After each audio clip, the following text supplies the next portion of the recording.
start now? Hold on, Pak. I cannot hear you. You wearing masker, I cannot hear you. Sorry, Pak. We are now online. We have our MC Pak to begin. Okay.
Okay. Good morning, ladies and gentlemen. Thank you for joining us welcome to the online workshop on mainstreaming ocean climate relation in global climate discussion. My name is Wisnu. I am your MC for today. This event is organized by the Ministry of Foreign Affairs of the Republic of Indonesia as part of the AIS Forum series of side events to the 5th Senior Officials Meeting and the 3rd Ministerial Meeting. Before we start our event today, let me introduce you to our distinguished panelists and speakers. First, we have Ambassador Febrian Rudyard, the Director General for Multilateral Cooperation of the Ministry of Foreign Affairs of the Republic of Indonesia. We'll also hear an opening remarks from Mr. Ruwanda Agung Sugardiman, the Director General for Climate Change of the Ministry of Environmental Affairs and Forestry of the Republic of Indonesia. We are honored to welcome also Ambassador Satyendra Prasad, the Permanent Representative of Fiji to the United Nations. I also like to welcome Mr. Rob Fenn, the British Deputy Head of Mission to Indonesia and Timor-Leste. Good morning, sir. I also like to welcome our speakers that just joined me here in Bogor, Indonesia, Mr. Agustaviano Sofian, the Director for Development, Economic and Environmental Affairs, Mr. Sora Lokita, Acting Assistant Deputy for the Delimitation of Maritime Zones and Bordering Territories, Dr. Intan Suci Nurhati, PhD, IPCC lead author, Research Center for Oceanography, LIPI. And last but not least, Arwan Drija Rukma, Senior Director, Programmatic Policy and Government Engagement of RARE Indonesia.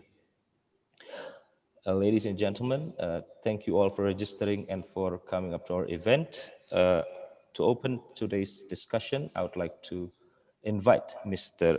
Febrian Rudyard to give us your opening remarks. Mr. Ambassador, the screen is yours. Thank you very much, Wisnu. Yang terhormat Pak Ruanda Agung Sugardiman, Director General of Climate Change Control, Ministry of Environment and Forestry Indonesia. His Excellency Dr. Satyendra Prasad, Ambassador and Permanent Representative of Fiji to the United Nations. My good friend Pak Rob Fern, UK Deputy Head of Mission of Indonesia and Timor-Leste. Distinguished speakers, moderator, and participants, Assalamualaikum warahmatullahi wabarakatuh. Good morning, good afternoon, and good evening, wherever. Let me thank everyone for attending this international workshop virtually, and I hope you are all in a good health. We're holding this event because this is our new normal. Try to overcome the with strict protocol. I'm pleased that we can still be productive in moving forward with this important agenda in mainstreaming ocean climate relations in global climate discussion as this theme of this workshop. I also want to convey my highest appreciation to our distinguished speakers from UK, from Pacific, Fiji, and Southeast Asia, of course, for their willingness to share perspective and approaches on this particular issue. This event is one of the flagship programs under the framework of the Archipelagic and Island States Forum, and we are happy to be able to host this event. Just a few days ago, distinguished ladies and gentlemen, I attended myself the 5th senior official meeting of the AIS in a virtual format. At the meeting, we discussed and prepared not only the upcoming minister level of AIS on the 25th November 2020, but also have a further discussion on the preparation of the first high-level AIS to take place next year in 2021. Excellency, ladies and gentlemen, the AIS Forum is unique compared to other ocean-related forums. It brings together all archipelagic and island countries, regardless of their region, size, or level of development. Under the framework of AIS Forum, we are able to share our best practices, knowledge, and experience among its participant countries. Through this forum, we look forward to finding a solution on the global issues which related to blue economy, climate change, mitigation and adaptation of natural disaster, management of marine plastic debris, as well as coastal and ocean management. The AIS Forum is relatively young, formally established in 2018, and with a secretariat just last year. Thus, I'm pleased to launch several programs with collaboration and cooperation in joint research, innovation, and learning. Through its program, AIS is evolving into a real cooperation pool to endure the challenges of ocean and climate change that affect us all. At the recent 5th senior official meeting of AIS on 10th of November, we discussed impact of COVID-19 pandemic, the well-being of our ocean, and also our common goals. As an archipelagic state, Indonesia will continue to promote the importance of ocean and to protect and safeguard sustainable ocean in line with Agenda 2030 on Sustainable Development, particularly goal number 14. I also recognize that the ocean climate issue has been taken up in the UNFCCC process, and in fact, the Ocean Climate Dialogue will take place next month in December 2020. Excellencies, ladies and gentlemen, a UN report indicated that half of the world population lives within 3 kilometers of a surface freshwater body, and over 40% lives in coastal areas. It is predicted as well that the threat of climate change on urban coastal living could result in the loss of more than $1 trillion each year by 2050. These are real challenges that need real and urgent measures. The AIS participating countries must find ways to enhance action and design their pandemic recoveries within the SDGs framework to achieve the 2030 agenda. Commitment and action must be done simultaneously, including how to tackle climate change, to strengthen conservation and sustainable use of marine resources, ocean and seas, and last but not least, how to engage in a collaborative and integrated approach. Finally, allow me to make some key points to emphasize on the three important elements for ocean agenda and climate discussion. First, the circular economy. To tackle the issue of marine plastic debris in a whole and integrated approach, thus creating co-benefit for ocean and carbon sinks. Second, ocean literacy, which awareness raising and education to generate wider understanding on ocean influence and enabling public participation in ocean climate related cooperation. And the third, partnership, particularly in scientific, financial, technical, or other strategic support between AIS members and other stakeholders. I believe that these are elements that will be important to further discuss in the Ocean Climate Nexus and how we want to bring this forward to AIS Forum or other international discussion. To conclude, I hope that this webinar will encourage the AIS Forum to continue and engage actively with all its participating countries and other relevant stakeholders in order to promote ocean climate agenda and achieving sustainable development. I wish you all the success and fruitful discussion. Thank you so much, Pak Wisnu. Thank you, Ambassador Febrian, our Director General for Multilateral Cooperation. I will now welcome or show the opening remarks from the Director General for Climate Change of the Ministry of Environmental and Forestry, Dr. Ruanda.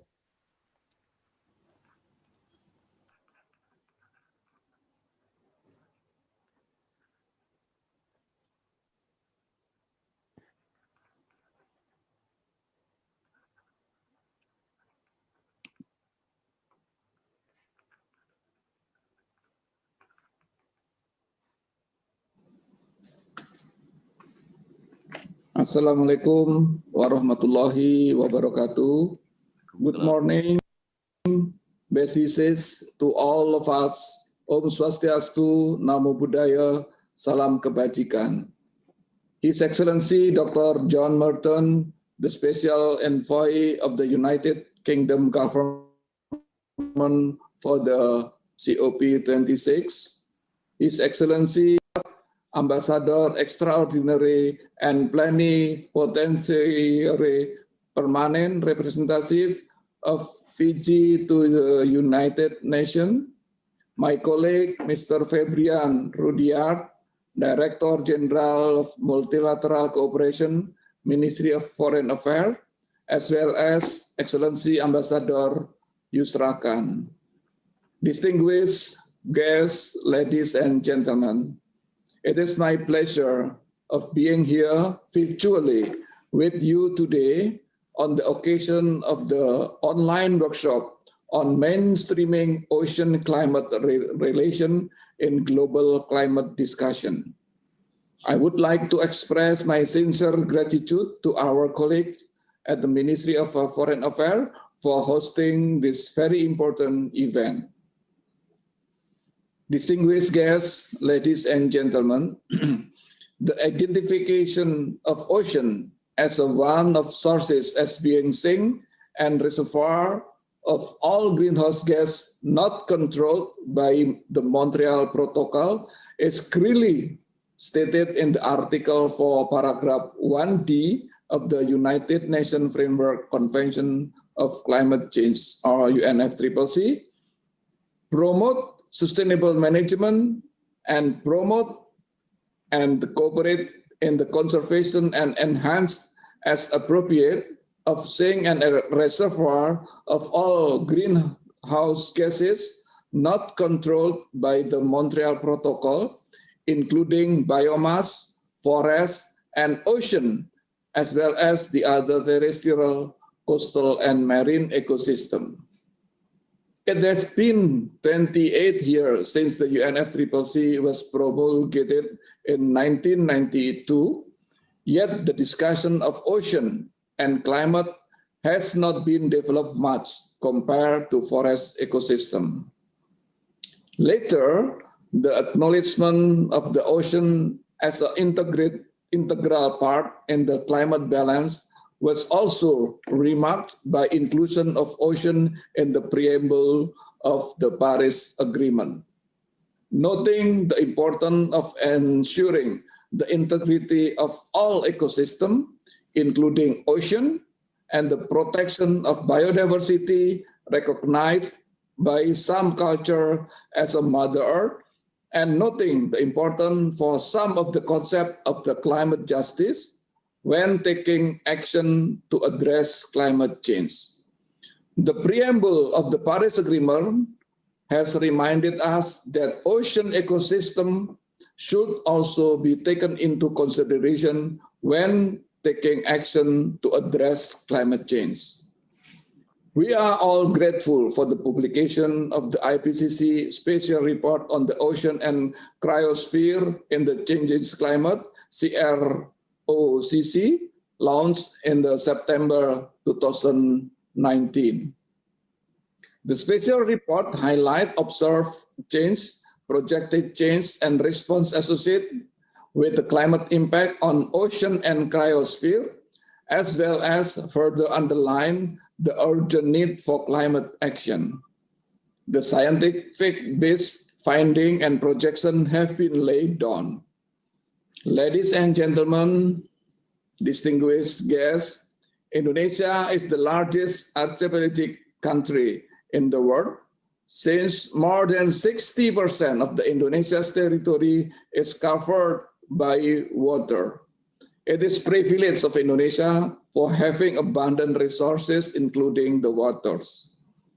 Mangrove and seagrasses along Indonesia coast have a largest potential as a carbon sink, considering Indonesia's mangrove constitute 23% of the world mangrove and around 30,000 kilometers square of the seagrass meadow. Water have a significant role in shaping the global climate for both mitigation and adaptation. It is very basic foundation that drive Indonesia for having a better integration of ocean in the climate. The archipelagic state thus have been looking for ways to synergize the vision. Fiji, Panama, Costa Rica, Seychelles, and Indonesia submitted the proposal integrating ocean and climate change issue into UNFCCC to Chile as a COP25 presidency in 2019. Finally, the Decision 1 CP25, paragraph 31 and 33, in particular, are the result of year of the archipelagic states striving to be acknowledged. The paragraph 31 and 33 of Decision 1 CP25 are indeed an entry point into UNFCCC process. Despite of excitement, this is just a beginning.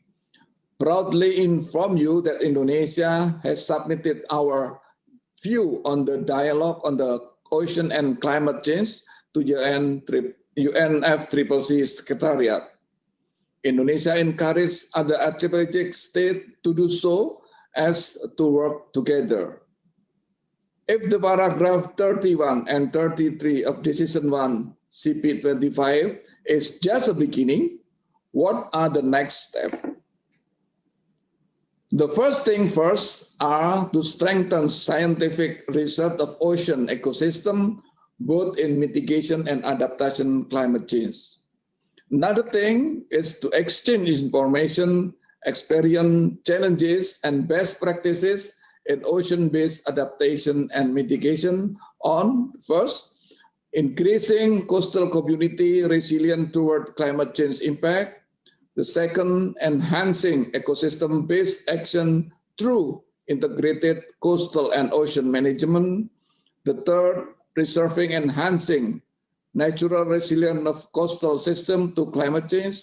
And the fourth, protecting key coastal and nearshore marine ecosystem that are vulnerable to climate change impact, such as mangrove, seagrass, and coral reef. And the fifth is rehabilitation of degraded ecosystem as a result of coastal development. Distinguished guests, ladies and gentlemen, one of Indonesia climate change policy that encouraging local action both for enhancing resilience of the climate change impact and reducing greenhouse gas emission is Climate Village Program, known as Proclaim in Bahasa Indonesia. One of the Proclaim target group is ocean, coastal, and marine communities. Their involvement in climate change mitigation and adaptation action is crucial. The success of the implementation of the climate change concept on the marine and coastal sector depend largely on the implementation of coastal and marine conservation aspect, particularly in its link to the improvement of marine and coastal community livelihood through fishery sector. Therefore, Indonesia policy for better constructive relation between ocean and climate is ocean-based adaptation action that will be projected for updating the existing nationally determined contribution. Distinguished participants, ladies and gentlemen, I wish this workshop provide us fruitful result in contributing raising the profile of ocean and climate nexus and for the better future for the integrating ocean into the UNFCCC process. Wassalamualaikum warahmatullahi wabarakatuh. I thank you. I want to thank you both, Ambassador Febrian and also Dr. Ruanda, for the insightful and inspiring remarks to kickstart our discussion today. And without further ado, I will give the screen to Ambassador Yusra Khan, Indonesian Ambassador to Mexico from 2014-2018, to lead and moderate our discussion today. Ambassador Yusra Khan, the floor is yours. Thank you very much.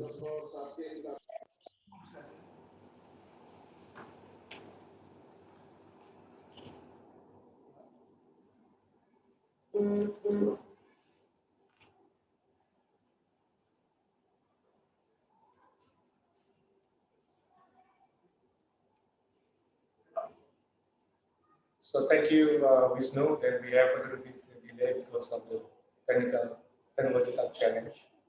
But it is understandable during this pandemic. But first of all, let me thanks to the Director General of Multilateral Affairs of Indonesia, Dr. Febrian Diar, and our National Focal Point, Director General of Climate Change of Indonesia, Mr. Ruanda. And let us start now with our workshop on mainstreaming ocean climate relation in the global climate discussions. As we have heard that we have the encouragement statement from our Director General of Multilateral Affairs that this is now and the time for us to discuss the nexus between the ocean and climate change. That we can use every fora in international discussion on this issue to bring this issue forward. And secondly, I noticed that the concern from Dr. Ruanda, how the ocean leave behind among this discussion within the UNFCCC. We observed that many efforts have been made to bring this issue into the table. And luckily, we noticed that we advanced this agenda into the next discussion within the COP26 in UK next year. Let me first, before we give the floor to our speaker,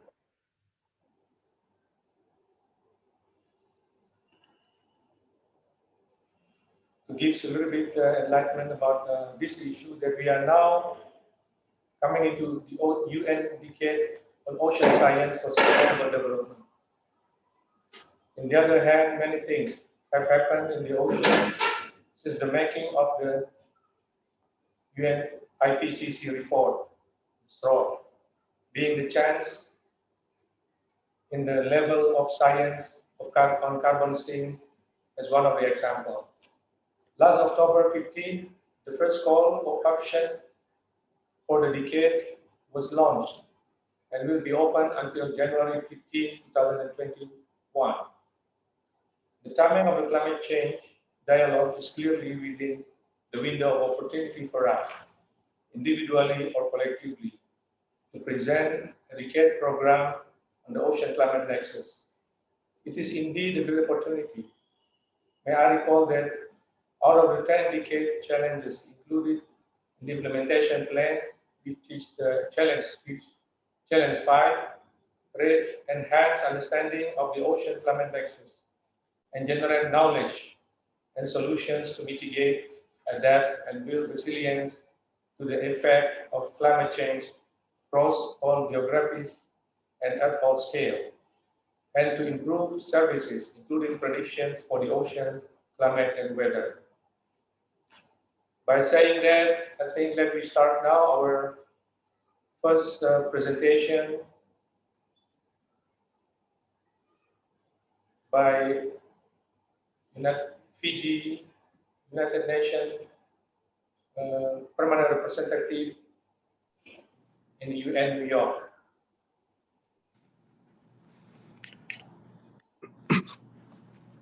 Thank you, Chair. Can you hear me well?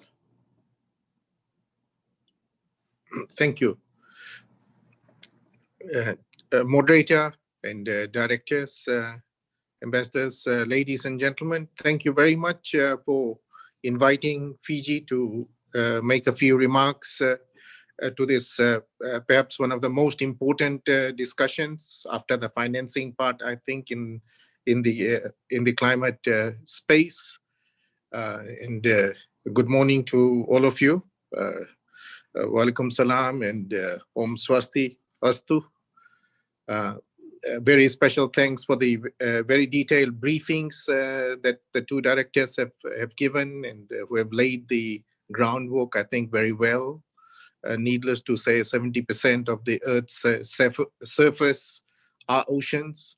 They have obviously a unique and intrinsic relationship and shape the weather and climate and are affected by changes in climate conversely. The oceans influence the weather locally and globally as well. And they can drastically alter many properties in the oceans, as well as ocean acidification and growing evidence of ocean acidification cautions us and warns us of more urgent actions.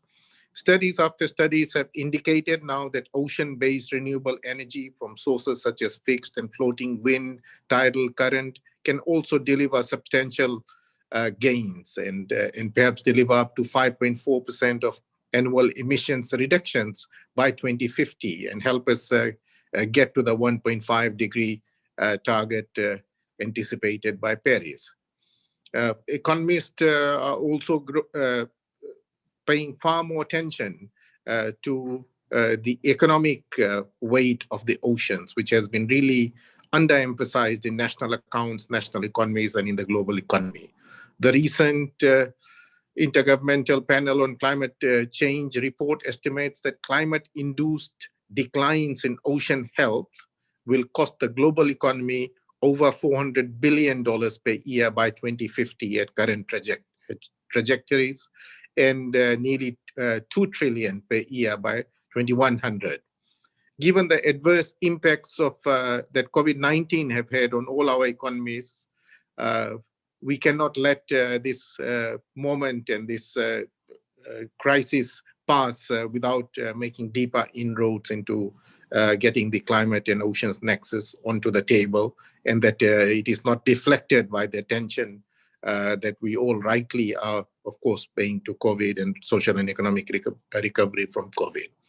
The ocean is important for everyone, for both Indonesia and Fiji and the Pacific Islands. Without saying, this is our lifeline. It produces oxygen and food, stores carbon and heat, offers space for economic activities, for our tourism industries, and our cultures and identities are very much shaped by the oceans. Globally, the value of key ocean assets have been estimated now at over $20 trillion, and the value of derived services between 1.5 to 6 trillion per year. So it is obviously a very big part of the global economy and very big part of the global recovery from the COVID crisis as well. Climate change will reduce global coral cover by 72 to 87% by 2100 under the current high emission scenario. And this is existential both to Indonesia, to Fiji, to most of the Pacific Islands who are on the coral, on the Great Coral Belt. Its long-term impacts on tourism and services are also substantial, and of course to food, to blue food. Over the past century, coastal reclamation, land use change coupled with pollution and ever-present sustained climate change have led to loss of valuable coastal habitats. And this is estimated at an average of 30 to 50%. The high-level panel blue paper on critical habitats and biodiversity notes that more than half of the ocean is already impacted heavily by human activities, and that more than half of the hotspots of marine species richness are heavily exposed to irreversible changes. These are dramatic realities, and they call for urgent action. While the global pandemic may have shifted national priorities away from climate change for a while, but this is also a great opportunity for recovery, and a recovery that can be blue, that can be based on, and that mainstreams the blue economy as part of our recovery. The Oceans Climate Change Dialogue scheduled for December, which is where we examine mitigation and adaptation action, is a very important point that we are all preparing for. Fiji, in its submission to the Ocean Dialogue during SBSTA 52, proposed 4 goals, which were: we need to address substantive linkages between oceans and climate, such as oceans-based mitigation options. We need to ensure that ocean-related issues are addressed inside the UNFCCC process. Oceans are a core part of the climate strategy. And we need to better understand how ocean and climate issues are addressed within agreements outside and related to the UNFCCC, but which are outside of the process and maybe regional and maybe global nevertheless. And the fourth, to consider the next steps through to COP26 and well beyond, as well as taking into account our commitments to SDG 14 and the ongoing the Decade of Oceans Action. Fiji will continue to, with Indonesia and our friends, advocate for the ocean to have a dedicated space within the UNFCCC process. And we look to UK to really helping us champion that. The call for action by Fiji on the urgency of a healthy ocean in the first UN Ocean Conference, which we co-chaired with Sweden, brought great momentum, as well as created a fresh optimism. And we really want to build on that in the second, with working with all of you in the second UN conference, with the dates of which are uncertain right now, but at some time next year. Possible next steps after the dialogue include creation of a new standing agenda item within the UNFCCC process, a new work program on oceans and climate change.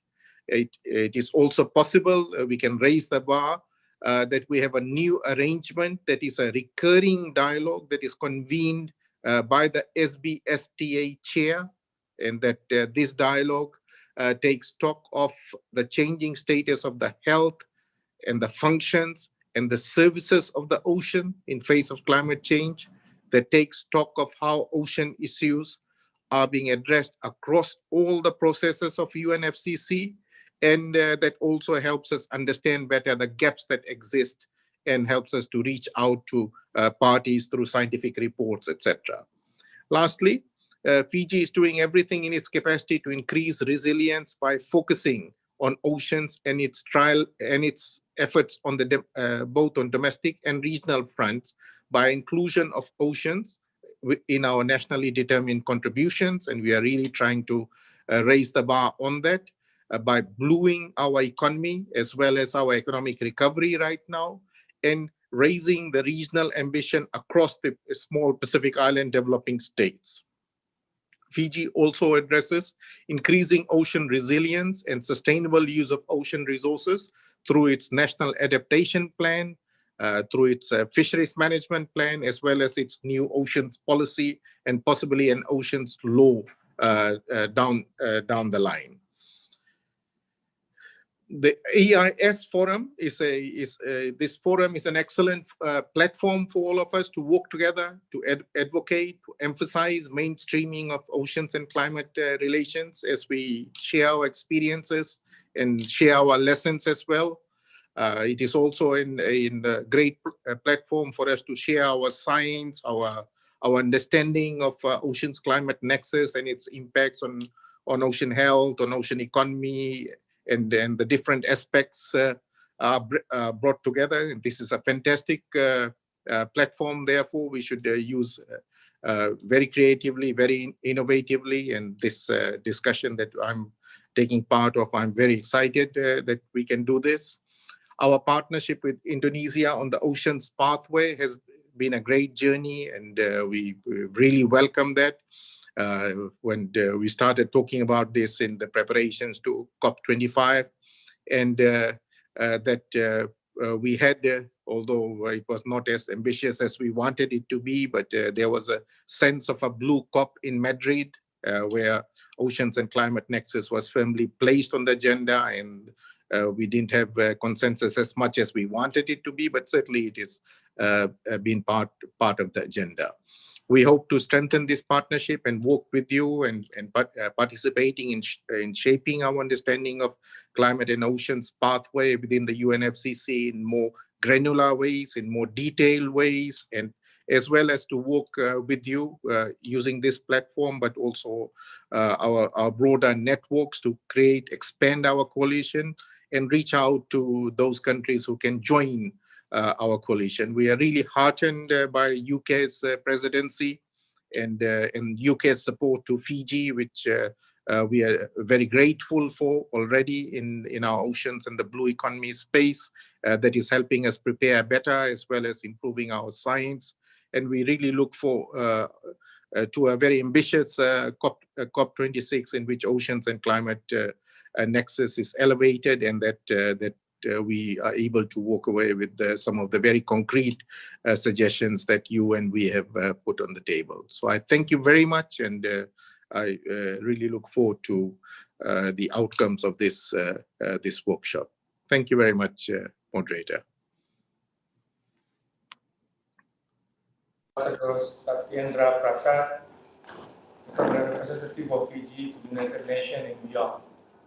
It is very enlightening, although it is not very long, but you describe it very comprehensively and how the Fiji commitment in partnership with Indonesia and with other countries within the ocean path, and how we see the impact of the climate change on the coastal and the ecosystem area of the island states. And in fact that we are moving now to how we're going forward to get into the nexus on the ocean and climate change and for the way of mitigation and adaptations.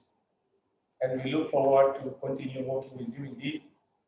And thank you for all the presentation you made. And for the second speaker, we'd like to invite the Deputy Chief of Missions of the UK Ambassador and Embassy here in Jakarta, the next host of the COP26 in Glasgow next year. Without further ado, the floor is yours. Please. Thank you. Thank you so much. Can you all hear me okay? Excellent. So first of all, I'd like to thank Ambassador Yusra Khan for his leadership in championing the ocean on the international stage. I'd like to acknowledge how the two directors general from Indonesia have set the stage for us with tremendous expertise. I have to say, those earlier presentations showed how Indonesia is a protagonist, both internationally and domestically through your geography and through your people.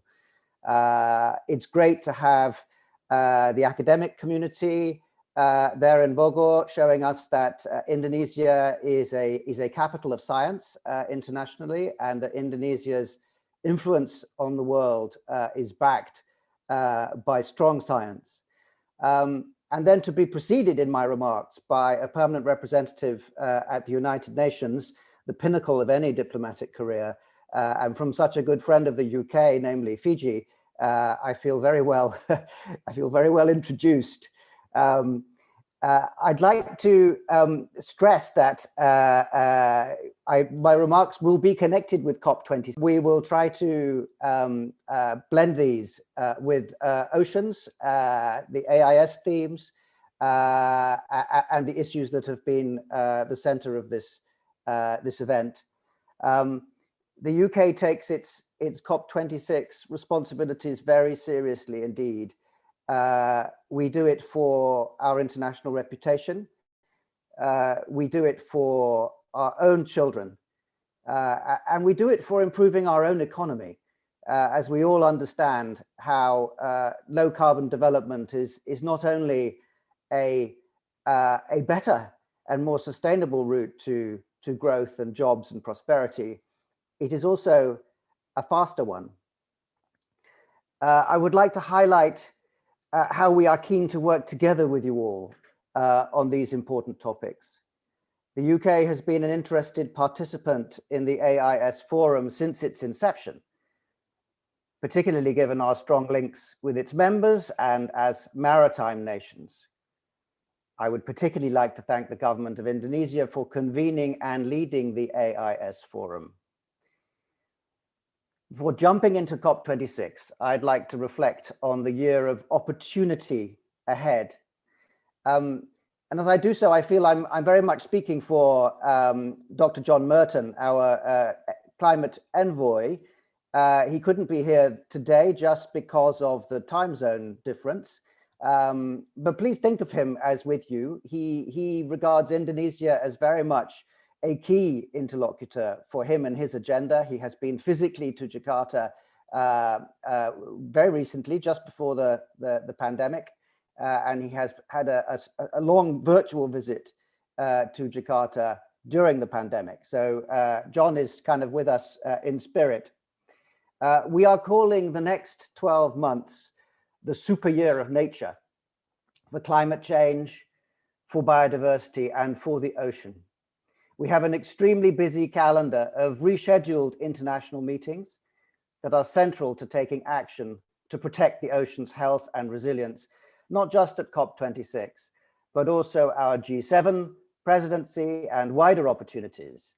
The Convention on Biological Diversity, CBD, which has its COP15, the UN Ocean Conference, the BBNJ negotiations, and the launch of the UN Decades for Ocean Science and Ecosystem Restoration. The IPCC special report on ocean and climate shows us that climate change has already caused significant impacts on the ocean, including ocean warming, acidification, deoxygenation, and sea level rise, with detrimental consequences for ecosystems and livelihoods. For island nations such as those represented here today, it is crucial that we take urgent global action to address the threat of climate change to the oceans on which we depend. The science is clear, and this needs to be the decade of action. We are championing nature and biodiversity, and the importance of tackling climate change as two sides of the same coin. At the UN General Assembly in September, the UK and over 70 other world leaders launched the Leaders' Pledge for Nature. Together, we committed to 10 urgent actions to reverse the decline of nature by 2030, including commitments to tackle marine pollution and ensure sustainable use of the oceans and its resources. The UK has been a leading voice in helping to craft that pledge, and we are grateful to all those who have already contributed to its success. We look forward to working with all of you over the coming months to ensure that its commitments translate into transformative action for nature, climate, and sustainable development. And we encourage those who haven't yet signed up to the pledge to join us. 5 years on from the Paris Agreement, the UK COP26, in partnership with Italy, is where the world will meet to agree more ambitious action. COP25, the first blue COP, marked a step change in raising the profile of the ocean climate nexus within the UNFCCC, where we saw the first COP decision specifically on the ocean. Following COP25, we see the ocean at the heart of many of our COP26 priorities across ambition, nature, adaptation, resilience, and finance. As the incoming COP presidency, raising ambition on climate change is our overarching priority. This means more ambition to adapt and build resilience, more ambition to reduce emissions and transition to a low carbon economy, and more ambition to strengthen collaboration and support for developing countries. Securing ambitious and accelerated reduction of greenhouse gas emissions at COP26 is critical to protect the health of the ocean and avoid further irreversible impacts of climate change. As the UK presidency, we are urging every country to come forward with ambitious new nationally determined contributions, NDCs, to meet the commitments set out under the Paris Agreement. As island nations, we specifically need to tell the story of the ocean, a story of physical, chemical, and environmental damage due to climate change, to embolden countries to do more. We cannot deliver these commitments alone. They will require strong partnerships and international collaborations underpinned by adequate financing to support capacity building and the development of innovative technology and creative solutions. It is in our joint interest to champion collaborative action to address ocean climate issues on various levels. And we look forward to working with you, our friends and colleagues, to raise ocean and climate ambition. Turning to the wider issue of nature, under the UK COP26 presidency, we will put nature at the heart of our COP by championing the role of nature-based solutions. Working together on nature, we can protect and enhance the planet's natural stores of carbon and strengthen resilience to the effects of climate change, not just ocean resilience, but our own. Ocean change and climate change are inextricably linked. The ocean has acted as a buffer to the effects of climate change, but it cannot do so indefinitely. We are calling for a step change in the use of marine nature-based solutions, recognizing their role in improving the ocean's health and resilience, supporting biodiversity, and climate change adaptation and mitigation. For example, in Indonesia, as we heard the DG remind us just earlier, we find the largest mangrove forests in the world, almost a quarter of the global total. Mangroves are amongst the richest ecosystems in the world, and they also store up to 5 times more carbon in their soils than tropical forests. In addition, they have been proven to be highly effective in reducing the damage caused by storm surges.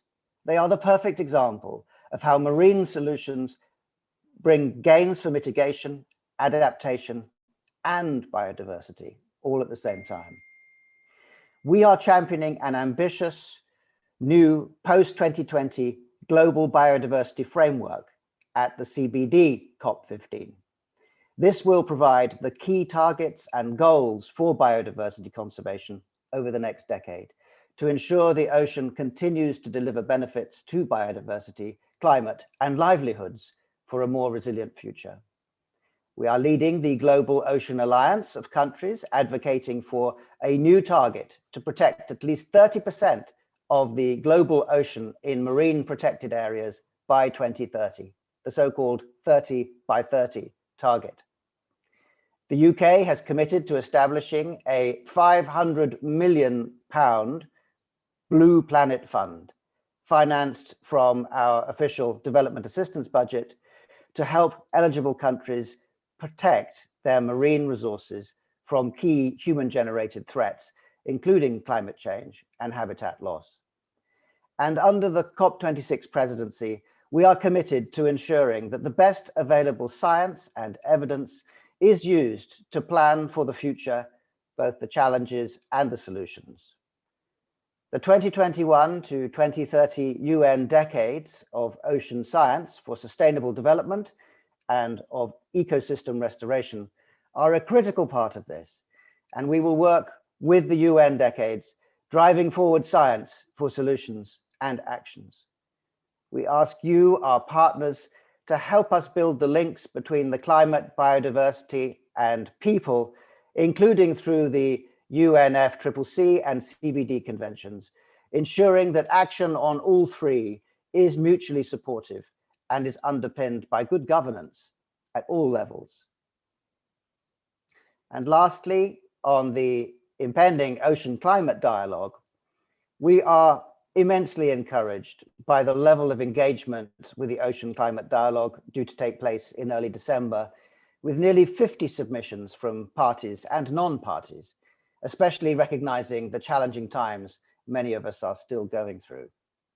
As the incoming COP26 presidency, we are excited to take part in these discussions and to hear from others about the best way forward.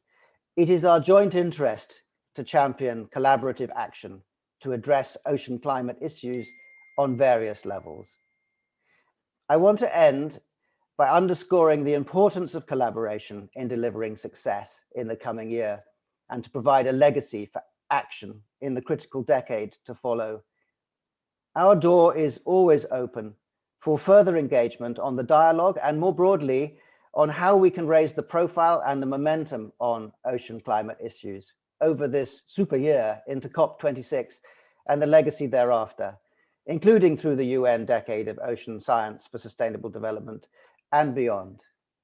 Thank you, colleagues.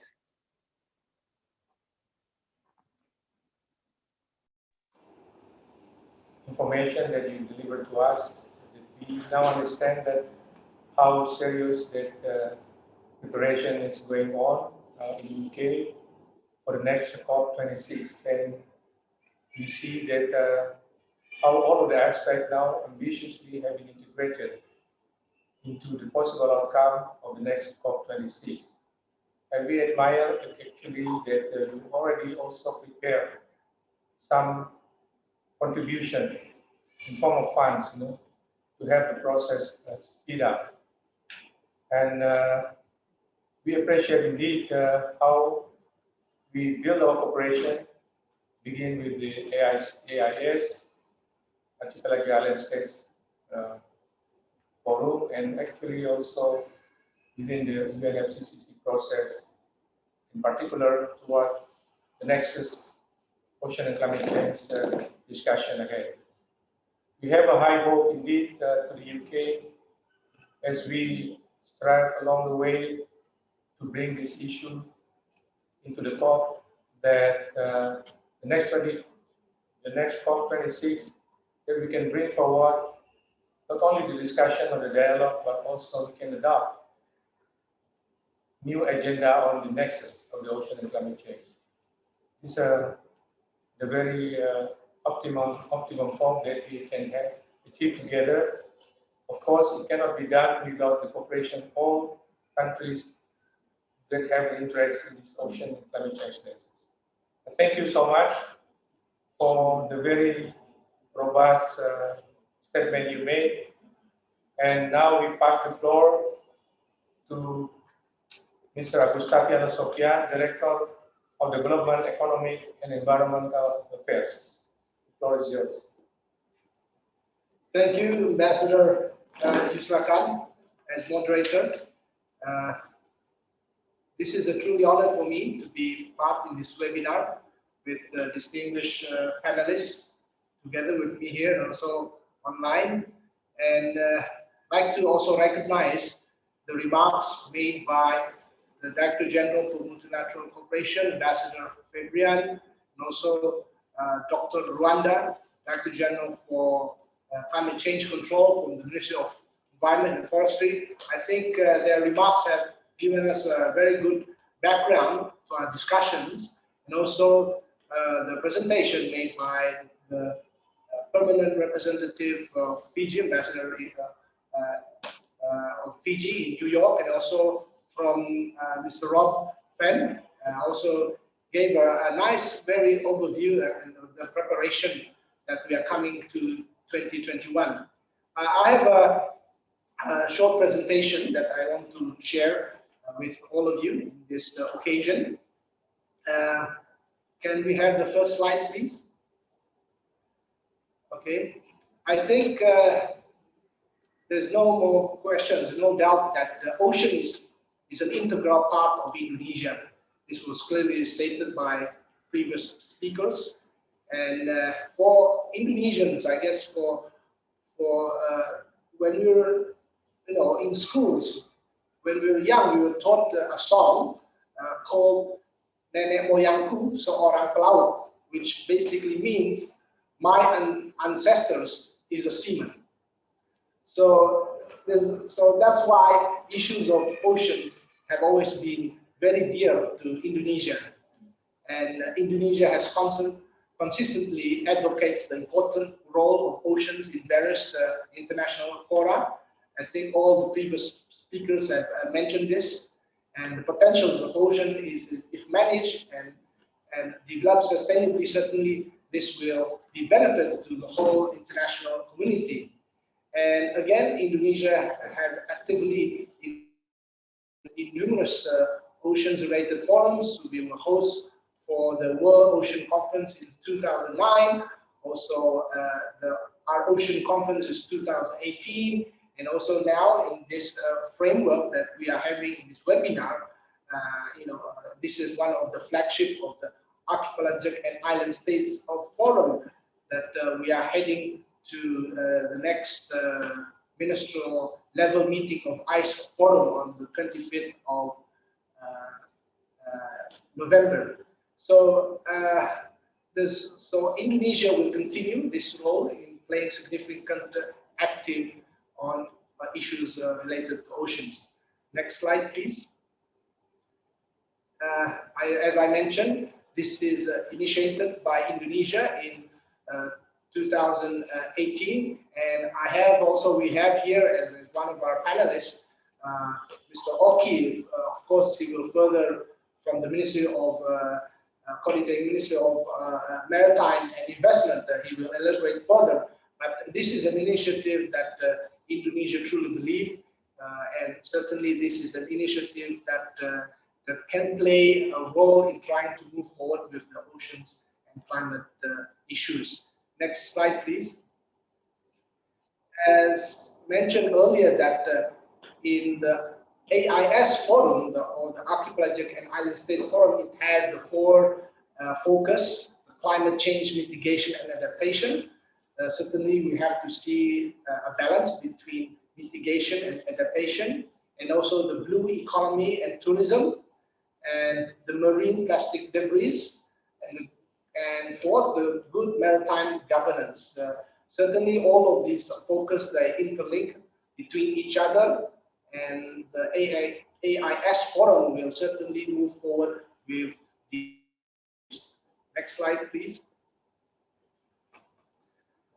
As besides AIS Forum, Indonesia, as I mentioned earlier, that have been very active in other international forums, including the high-level panel for sustainable ocean economy.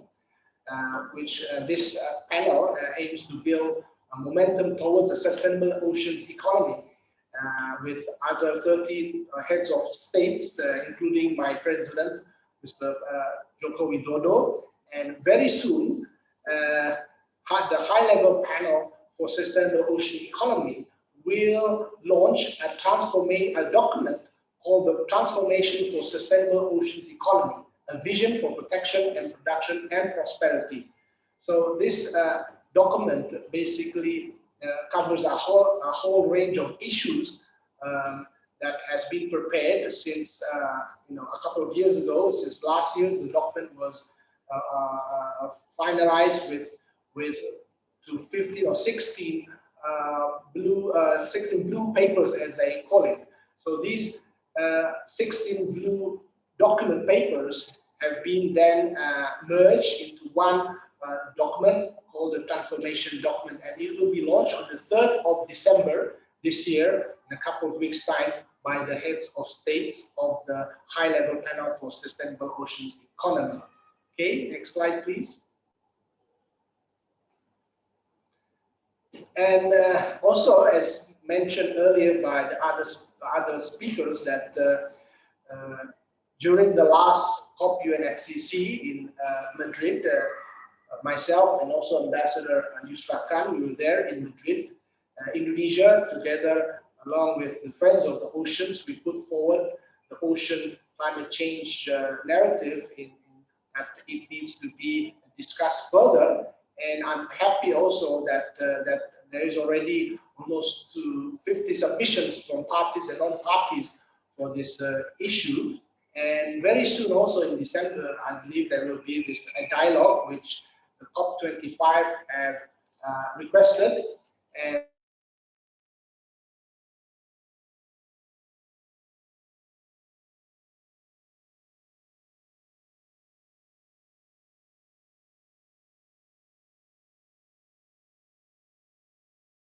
matters. I think other speakers have also mentioned this. Perhaps I'll just very brief. Certainly, the purpose is to protect and develop the badge of ocean plays an important role to respond to climate change. And as we also know, last year in 2019, there was a report by the IPCC, or the Intergovernmental Panel on Climate Change, a group of experts from all over the world, including from Indonesia, and that also published this report and looking at the link between oceans and climate, and how ocean plays as a regulator to the ocean plays a regulator to the climate. So certainly ocean-based climate actions needs to accelerate and support them, also to achieving the Paris Agreement and the SDGs 2030. As we all know that the Sustainable Development Goals, or the Agenda 2030, has 17 goals, and among those goals, we also know that there is one specific goal, the goal number 14, which looks on the life below water, including issues of oceans. And before that goal, goal 13 is for the climate action. Okay, next slide, please. So how are we going to move forward? I've put a number of elements that I want to also share. We need to continue to promote and advance oceans climate science, and not only from IPCC report that I mentioned earlier, but there has been also a number of scientific research on this issue, and later on we have a panelist coming from the Indonesian science that will also speak on the relation between oceans and climate. And I remember also very well last year the Minister of Foreign Affairs held a workshop. We gathered all the number of scientists from Indonesia to explain and to give our the reasoning in between this link, and we had a very useful engagement at that time. And that's why we need to continue to build and align this ocean climate narrative in other international fora, and also certainly to promote the exchange and best practices, and also to enhance the regional cooperation in scaling up the best practices, which the AIS forum is also the forum in trying to move that forward. Okay, next slide. I think this will be my last slide. And so how do we bring this ocean climate nexus to AIS forum? So I have put the three main points in this regard. So we need to continue building the momentum. The AIS forum will have its first high level at the leaders level by in 2021. So as Rob mentioned before, next year will be the super year, will be the climate change, the biodiversity and the oceans, including there will be also the high level AIS forum in 2021. So we need to build the momentum. And second, we also need to keep emphasizing the importance of the synergies, because certainly there's a lot of issues that whether it's the OOC or the United Nations that is also bringing forward with the ocean talks, also in the UNFCCC, as I mentioned. All of these forums comes very well if we synergize together. So we bring this issue in more in synergy, in working in collaboration, and that's why my third element comes with building the partnership with relevant stakeholders in order for engagement and the collaboration to achieve sustainable ocean future. So these are the elements that I want to point out, and I hope that my presentation will be useful to all of you. Thank you very much. Thank you very much, Pak Agus Tapiano, for a very excellent presentation. I think that we all know that we have no doubt that the importance of the nexus need to be discussed and enhanced in a way to bring this issue into the discussion formally in the COP26. And we already heard that as this is a forum of a warm-up from Agus Tapiano, which give us some powerful to boost our spirit in discussion and to find a way appropriately and properly in time that this issue is very relevant to our dear intentions of bringing this issue of ocean. And thank you, Agus, with the effort and to bring the issue of the means and the means of implementation, which is the partnership, which you brought to us together. Hopefully that we can bring also this aspect into discussion at the later stage and within other fora, especially in our archipelagic island states. And with that note, I now pass the floor to Mr. Sarah Lupita, who's from the Coordinating Minister of Maritime and Investment. The floor is yours. Thank you. Ambassador Yuzakan, our moderator, very good morning to our distinguished speakers, Bapak Dirjen Multilateral, Bapak Dirjen PPI, and also Ambassador Satyendra. Very good evening, Ambassador, and also very good morning to Mr. Rob. Before I start my presentation, I would like also to congratulate to the Ministry of Foreign Affairs of the Republic of Indonesia for its remarkable effort so that we can have this very important webinar. And I also would like to express my sincere gratitude to Kemlu. And it is a very good honor for me to be speaking here today in our common efforts to find solutions of global problems on oceans and also climate change, and also how we can develop cooperation among us to ensure our generation to continue enjoying the wealth and health of our oceans, even though climate change has clearly become a threat. Speaking after Pak Director Agus, presentation is becoming easier because everything is already clearly stated. It's very detailed on how Indonesia dealing with oceans and climate change in the international fora. And I would like to underline as well the last slide that Director Agus mentioned earlier about how we have to build momentum, since next year we have a very busy year, since we have a high-level meeting of the IS Forum and then also the COP26. And if I'm not mistaken, next year we are going to also finalize the IGC on BBNJ and also on some regulation in deep sea mining and also ocean leakage and also some meetings related to the CBD. So next year we're gonna be very busy with all those issues. So before I start my presentations, I would like to show you just 1 minute video that can be an introduction of my presentations. Please.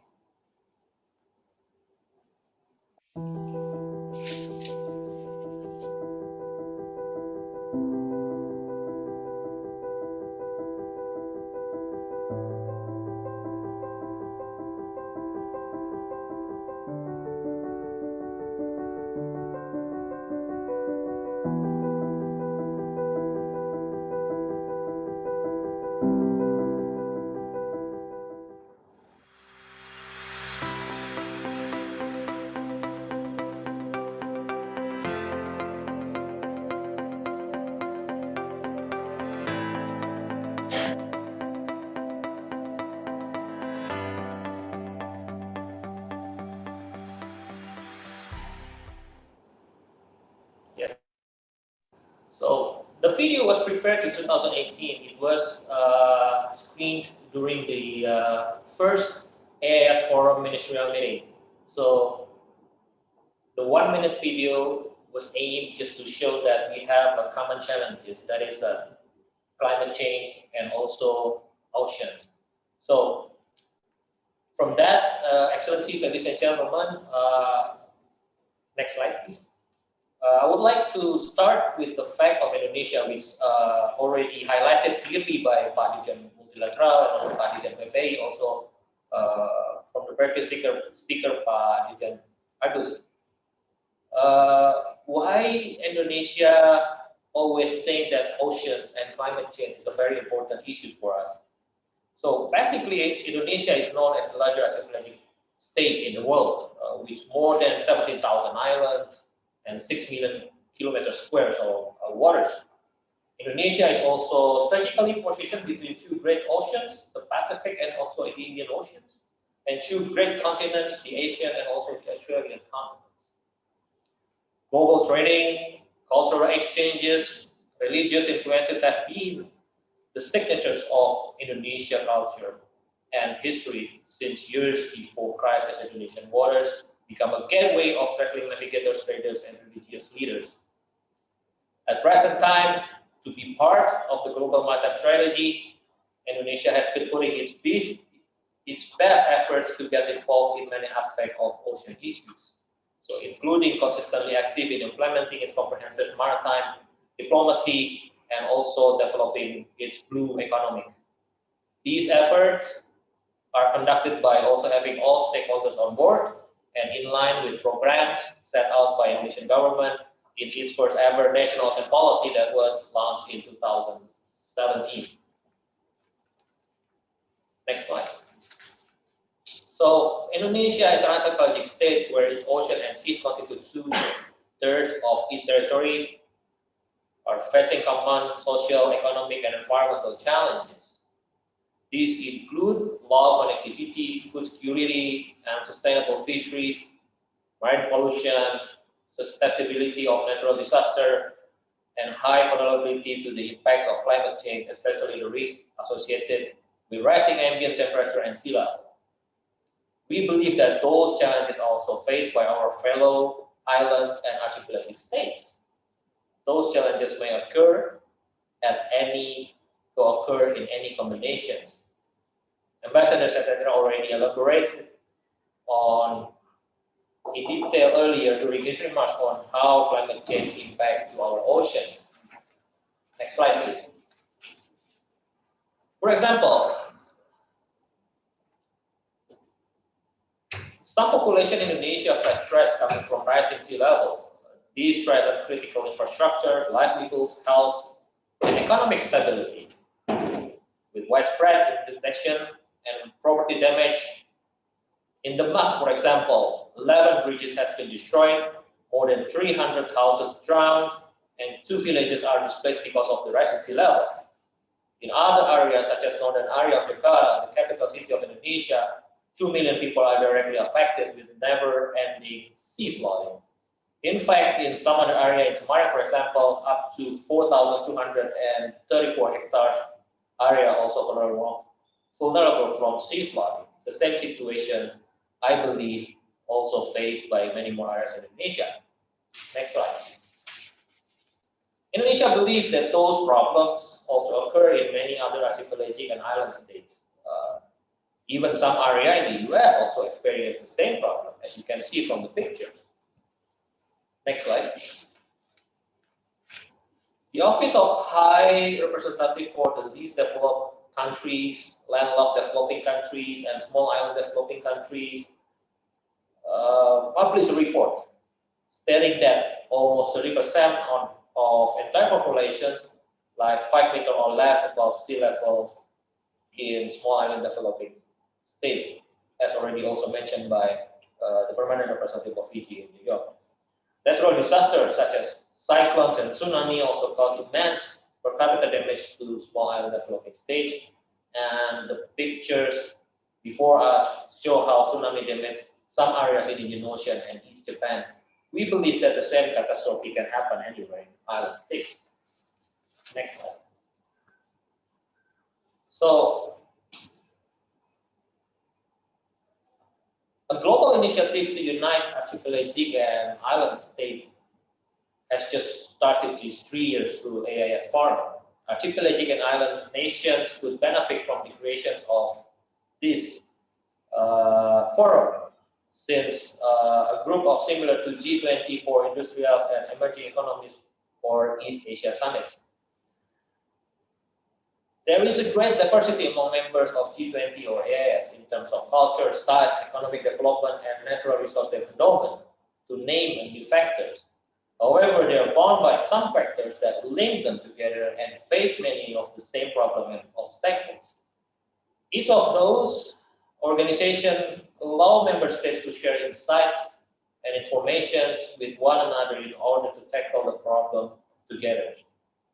Against this backdrop, Indonesia, and supported by fellow archipelagic and island states, had agreed to form Archipelagic and Island States Forum. The initiative itself was initiated in 2017. The first ministerial meeting of the AIS Forum in 2018 produced the mandatory joint declarations on the establishment of the AIS Forum. The main goal of the forum is to establish a common understanding among archipelagic states and island states on issues related to oceans, more specifically to tackle the impact of climate change and all elements related to the implementation of Goal 14 of the UN SDGs. It was proposed out of the recognition of the common but differentiated development and environmental challenges faced by the people of archipelagic and island states in all parts of the globe. Since then, the AIS Forum has been garnering consistent growth in commitments and engaged from its participating countries. The next slide, please. I believe I don't have to describe in detail about the strategic collaborations on the 4 main areas of cooperation. It's already explained very detailed by Director Agus. So I think what I'm going to highlight is that basically we have 4 main areas of cooperation. That is marine sustainability, sustainable blue economy, climate change mitigation and adaptation, and also good maritime governance. Next slide, please. But one thing that I want to underline is that the objective of the AIS Forum itself is going to be a forum where we can create an open and innovative and engaging forum. And that will be provide a space also to share and implement innovative tangible programs, promoting collaborative efforts among related stakeholders, and last but not least, also creating opportunities through the blue economy to enhance our ocean economy in all archipelagic and island states. Next slide. This is the solution framework from the AS Forum. Basically, how we are going to address the problem faced by archipelagic and island states, and also how IS Forum follow these frameworks and tailor this program to ensure the organization can play a role in every stage of the solution development process. Next slide, please. I'm just going to be briefly just to highlight the programs that we have in the AS Forums. So until present, the forum has produced several programs that specifically designed to tackle 4 main areas of cooperation that I mentioned earlier, including on climate change, blue economy, etc. So those programs such as the Innovator Scholarships. Next slide, please.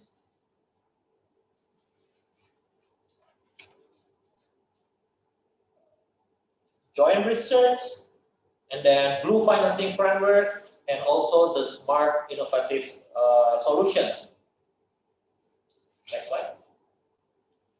And some other programs related to Startup Hub and Blue Economy Development Index. Next. So, with regard to the enabling environment, as I mentioned that we have a program on Blue Economy Development Index, Blue Financing Framework, and Scholarship Mentorship Collaborations. We can see that the main purpose of each program is that, for example, for BEDI, is a measurement tool to track device to determine the current state of the application of the sustainable ocean economy. While Blue Financing Framework is designed to become an open capital markets for investment in blue economy, and the scholarship, mentorship, or collaboration program is aimed to connect potential young researchers or innovators among the archipelagic and island states countries. With regard to smart innovative solutions, this phrase often used during our discussion in AS forums. Basically, we are aiming to address the challenges will require smart innovative strategy. For that purpose, the tangibility, state-of-the-art technology, wide range of finance sources, and non-traditional partnership are tools that can be translating challenges into opportunities. That's why we developed this kind of program during these 3 years. So my last slide is that lesson learned that we got from the AS Forum cooperation is that we are all the same regardless of our level of development or size of our geography. We are facing the same ocean problems and same climate change. So let's work together starting today, this very moment. Especially we are facing 2021, important years, and also a very busy year for us. Since a lot of meeting related to ocean and climate change will be held next year. So I believe we can invite all AS member states to work together from now to prepare our busy year in 2021. Thank you. Thank you, Pak Soralokita, for your very comprehensive presentation with regard to, in particular, the program of the Coordinating Ministry of the Maritime and Investment in the light of the archipelagic island states, and in particular with many preparation that you are doing right now or with the ministry, in particular, of course, in the issue of the ocean and climate. And we have been listening on the next IS Forum with the objective and program and the target achievement that we will having within the forum itself. And thank you again, Pak. Hopefully what we are planning to do that achieve, and we can also particularly present to all of our colleagues. And of course that we will have the same particular discussions in which on how we are going forward with this. And thank you. And for the next speaker, we have Intan. Let me your CV. It's very long, okay, but let me just in brief that Ibu Intan is a researcher from the Research Center for Oceanography, Indonesia Institute of the Science, or we know as LIPI. Previously, Pak Agus already introduced him as one of our science that will give a contributions into discussion on the ocean and science scientific aspect within this workshop. Now, without necessary to mention the whole CV that she already acquired, let us now save our time by letting her to begin her presentations. You have the floor. Thank you, Ambassador Yusrakan. Good morning, good afternoon, good night, everyone. Thank you for having me here. So I just want to say my gratitude for being here to Ambassador Yusrakan, Ambassador Febrian Yudiar, Dr. Rwanda, Satyendra Prasad, all the way in New York, Pak Roven, salam kenal Pak, Pak Agus, Pak Sorago kita, whom all the panels here I highly respect. So I'm representing science, but this is science for climate negotiation. This is something that UN has been harnessing very well. My name is Intan. I'm currently involved in the upcoming 6th assessment report of the IPCCs. I'm one of the lead authors for chapter 9, which is related to the oceans and cryosphere and sea level change. But I'm also contributing to chapter 5 related to global carbon. So this is more into ocean acidification side. But I like to just remind that IPCC's role, the task is to provide policymakers, to cater to societies with good scientific assessments on climate change, but not just there, not just showing the consequences, but also giving options to policymakers how we can move forward in terms of mitigations as well as adaptations. Next slide, please. All right. So this is just a reminder how IPCC and UNFCCC has been handshaking. IPCCs have evolved. Now we are preparing the 6th assessment report. So it was established in 1988 and keep going with the latest report so far is on the ocean that we have heard about. This is the SROC document or science, the special report on ocean cryosphere in changing climate.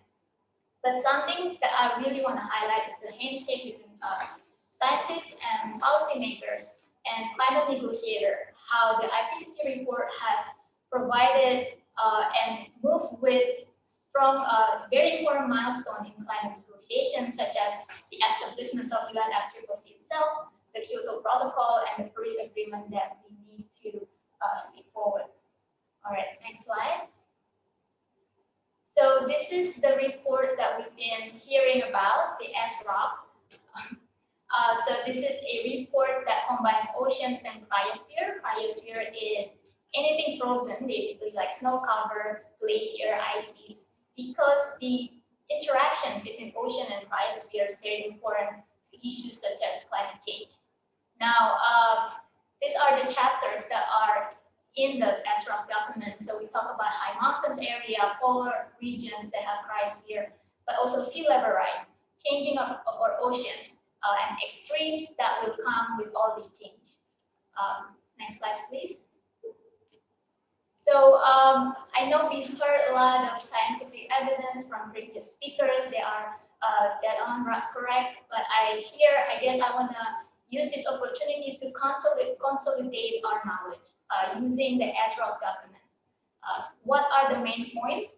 What are explicitly stated in the documents, but as well as what are not explicitly stated, but are important important to the AIS forum, because to have very strong, very detailed information on IPCC report on the high level is actually, you know, we usually have very global issues on the high level message.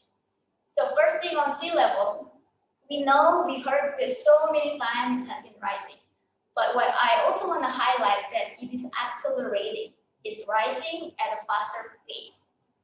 This will mean something with how we deal with this. So we cannot just go business as usual. We also have to accelerate our commitments and actions. And something that also highlighted in this report is the notions of extreme events. So as sea levels are going higher, for example, extreme events related to sea level rise that used to happen every century can happen every year or so. So this is something that we have to anticipate as well. Next slide, please. So on the oceans, we heard about this triple threat to the oceans: warmer, more acidic, and less oxygen. Or in more better terms, are ocean acidifications and deoxygenations. These are not only triple threats, but the echo is getting stronger and stronger as IPCC report progress. So perhaps in the third IPCC report, we hear more about warmer, and then we kind of hear about ocean acidifications. But in the last report, it was basically from ocean are getting warmer and more acidic. And then the whole issue of deoxygenation that was a bit weaker before is getting also firmer. So well, the point is that the science has been very consistent throughout the years. So on the issue of ocean acidification, because this is the byproduct of having more CO2 or a greenhouse gas, one of the greenhouse gases in the atmosphere, the ocean actually has been protecting us. It's been absorbing CO2, 20 or to 30% of human-produced CO2 are being absorbed. So there will be less potential to warm, but the pH, the acidity is higher. Now, for many AIS countries, this means huge threats to our coral reef because corals are made of chalk, and we know from school science probably chalk and acid don't mix. But it's also important, this is not important for biologists, this is an economic issue. Indonesia rely a lot on coral reef for tourism, for our seafood.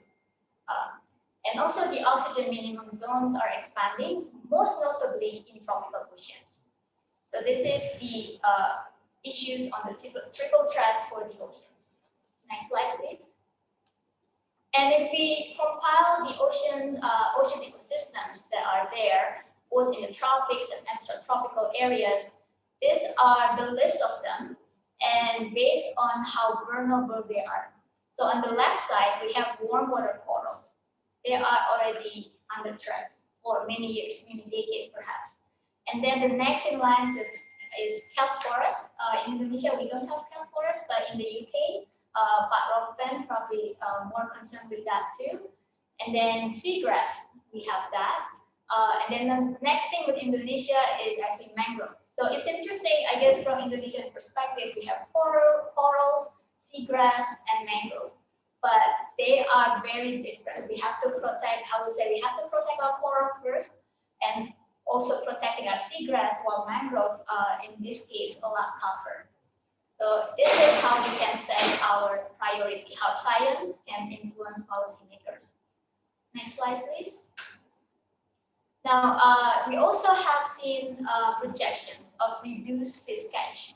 Now, this is something that I want to ask people to look at the figure, because if you look at the summary for policymakers, these are very high-level message. It doesn't say Indonesia will experience reduced fish catch. It doesn't say that. But if you look at the figures, not just Indonesia, but many countries of AIS, you have this red zone. So this is important to look at the details of the IPCC report. And I guess that's my role to also disseminate this. Not only that, tropical biodiversities are at threat. So there is this poleward movement of marine organisms from the tropics into poleward, not only in the surface ocean, but also in deep oceans. And this has been consistent. And Indonesia is actually have very interesting deep sea ecosystems such as in Banda Sea. We haven't explored all of them. we haven't identified all of them, let alone use them for biotechnology at optimum level. So before they're done, it's important that we identify them for our for medicine purpose, for example. So this should be on priority list in terms of scientific progress. Let's protect before they're done, but let's not have them done. That's more important. Next slide. Extreme events are very much highlighted. Now we are facing the one side of El Nino, which is the La Nina, one side of El Nino sudden oscillations. Indonesia will be experiencing more rainfall, but also there are other aspects of extremes such as tropical cyclone and marine heat wave. Now, marine heat wave is sort of this new sexy guy, I would say. Maybe 10 years ago, we've only heard about heat wave on land. Or, for example, last year, a huge heat wave occurred in France. And of course, there are casualties from that. But nowadays, we've seen more and more heat waves that are occurring in oceans. In fact, there are no ocean that hasn't been touched by heat waves today. Now, it's also important to note, this is not something that comes and goes and disappears and that's it, and we recover. There are more and more emerging evidence that animals who have been hit by heat waves kind of have trauma, and that impacts their reproductive system, for example. So this is something that we need to consider as, yes, it comes and goes. So I did end my slide with the extreme slide because I do think we do have to be more ambitious, more extreme. I guess my conclusion is that we know we have to mimic the ocean change. The ocean changes are accelerating, so do we.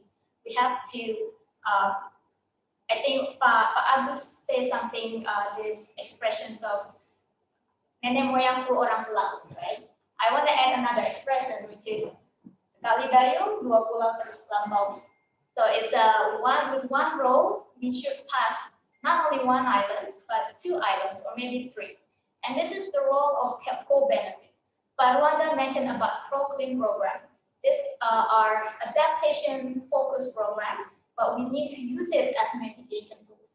How can society protect their mangrove, which also have benefit to mitigation? No longer we can separate adaptation and mitigations. But of course we have to balance them, but now it's time to merge them. Think creatively, what are actions that can move forward in this sekali dayung, dua pulau terlampaui. And also in co-benefit, actually this is something that we veer to Kemenko Marves, is the link between climate change and plastic. I know Kemenko Marves works a lot on this issue, and of course, yeah, from scientific perspective, this seems to be 2 unrelated issues.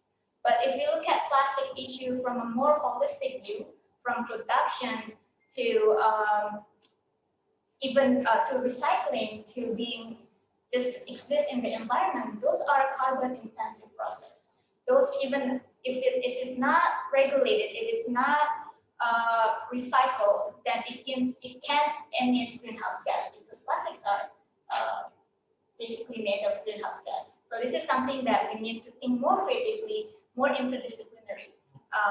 Although at the beginning it doesn't seem to be same thing. I guess that it was Pak Rofan who said this idea of 2 sides of one coin, right? Climate change and plastic issue, and it is one of the focus of AIS.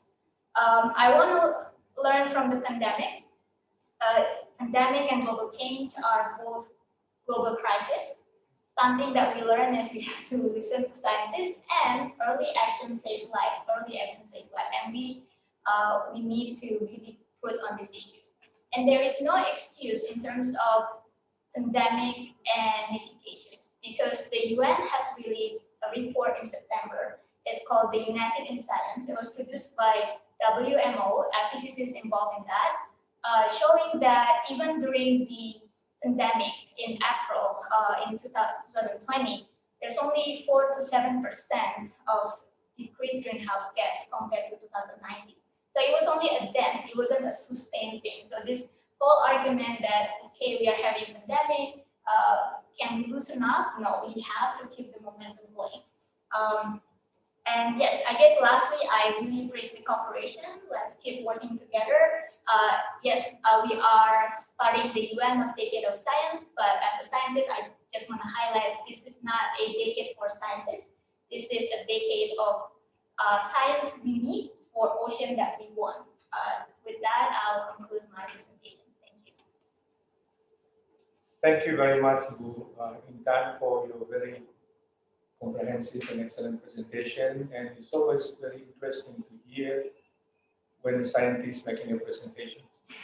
But the question is how the policy follow it with the concrete actions. This is the challenge now that we are facing all around the world, if I understand it correctly.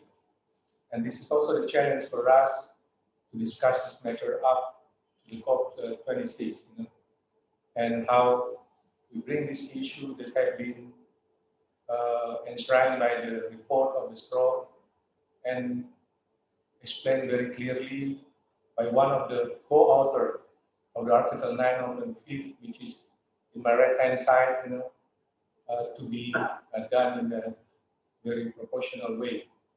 And thank you, Bu. And also, some things that I note very interesting in her presentation is one row passing 2 or 3 islands. This is the first time I heard that. In UNFCCC, we discussed about adaptation and mitigations.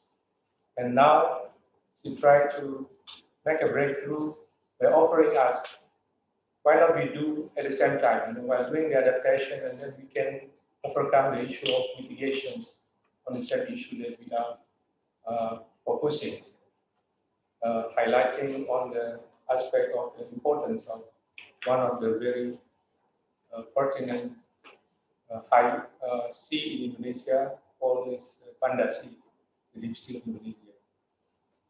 Without necessary to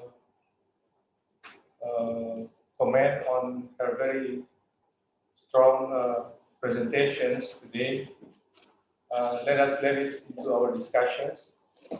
But now we move very quickly to our next presentation, which is the last presenter of this day of the discussions.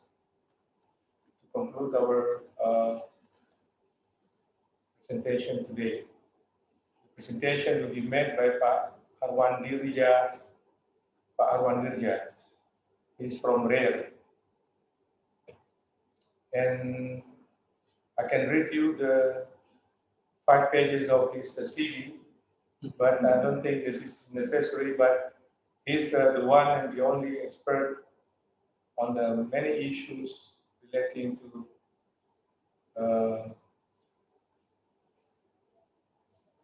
coastal fisheries management and ecosystem-based adaptation, and so on and so forth. He has a range of experience working in the government until the director level of the cabinet secretariat, and then in TNC, several directorship responsibility that he holds, and now with the issue on coordinating of regional secretariat of the Coral Triangle Initiative and Coral Reef Fisheries and Food Security, CTI-CFF. And he was graduated from the University of Japan, from the Kobe University as a PhD. And 2 of his previous degrees, he got it from the Antwerp, Belgium. And Indonesia, he was graduated from the University of Gajah Mada. So that part, please apologize for only reading very brief of your CV. But now, let me feel better to give you a chance to deliver your presentation. You have the floor.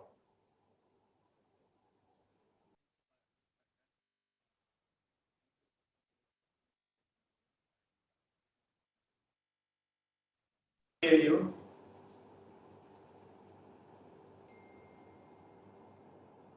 Not yet.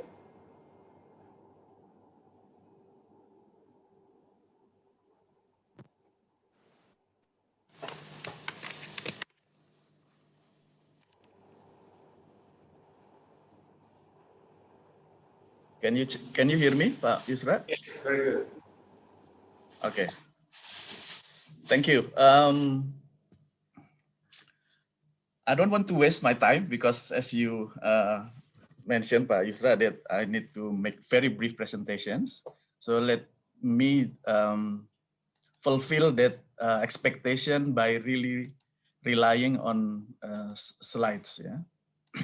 So if you can see my slides, you can see there that I base my presentations on my organization experiences in working with coastal fisheries dependent communities to adapt climate change. So the guiding questions given to me is on how RARE stands on the issue of climate and ocean and climate relationship. So based on our experiences working in Indonesia, currently we have these two provinces where we are working in Southeast Sulawesi and in Raja Ampat in West Papua. And our first stand is on our belief that the logic of powerful FESCA formula, FESCA stands for vulnerabilities, exposure, sensitivity, and adaptive capacity. So the logic behind this formula is something that we believe as a principle to work with coastal fisheries dependent communities. So vulnerabilities, we believe that is a result from exposure plus sensitivity. We can see in the slides that, like bleaching potential, sea level rise, or storm surge, yeah, are actually, if they are added with economic dependence on fisheries, yeah, even coastal slope, and also on the coral susceptibility, on mangrove presence, yeah. If they are combined, then this will add to the vulnerabilities. But then if we have good adaptive capacity in terms of social and ecology, such as access to credit, yeah, community infrastructure, governance effectiveness, we have high coral diversity, we have hard coral cover, etc., then the level of vulnerabilities may decline, or in other words, the resilience to climate change may increase. So we believe that the components, this component of FESCA with their variables are quite important to understand how coastal community should adapt to climate change impact. And we also believe that their vulnerabilities, even if we already have the formula, that should be assessed, that should be measured in quantitative way. And these are examples of the score or the grades of those components. And also before that, we also measure the grade of the variables of its components before we finally end up with the climate change vulnerability score, which is the very right column. And this is based on our works in Southeast Sulawesi. There are 22 sites in 11 coastal districts and scattered in 226 coastal villages. So you can see how the scores of the grade of vulnerability quite vary from one sites to another sites. So this is the second stance that we believe. Yeah. And because of that, then I think the options available to us is really to increase the adaptive capacity and also to decrease the sensitivity and exposure. And to have actions, to have adaptive actions that can effectively address the climate change impact, we also believe that it should be based on the assessment that I just mentioned earlier. After it is identified and assessed and graded and scored, then here it comes the stage or the step where we need to identify potential response actions. For example, if we have a high degree of bleaching potentials, then some potential climate adaptive actions are like developing a bleach response plan. Yeah. Even to protect herbivore population is also important because they have very critical roles in the health of coral reef, yeah, and other things. I will not explain in detail. You can see in the slides, like, for example, when it comes to the vulnerability driven by ecological sensitivity, for example, coral susceptibility, yeah, that's one of the driver. Then the actions that are potentially to be taken or chosen are like promote water quality improvement, take steps to protect herbivore populations, yeah, and this is important, sustainable fisheries management, and limit the use of destructive fishing gear. Yeah.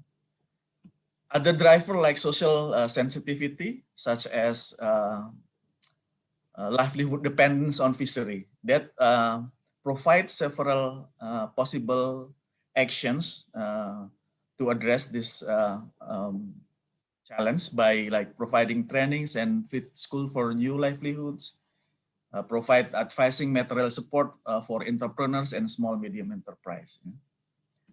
Last one on the on the adaptive capacity, yeah, from the ecological side, we see that we need to promote good land management practices and limit runoff, for example, when it comes to increasing coral diversity. Yeah. Hard coral cover also needs to be increased if we want to have high ecological adaptive capacity, and the possible actions on the ground can be raising awareness about water quality issues and other things. On the social adaptive capacity, we are also informed by several social dimensions at the coastal villages, like the need to have access to credit is also important, because when extreme weathers attack coastal communities, then the income will not be stable anymore. And so they need to have some ways to cope with that challenge. And having community saving clubs is quite important. That is based on the experience on the ground. And also having a household or micro enterprises on marine and fisheries is also quite important. This list can go on and on, like on social trust, yeah, on education and other things. So this is the third stand that we have.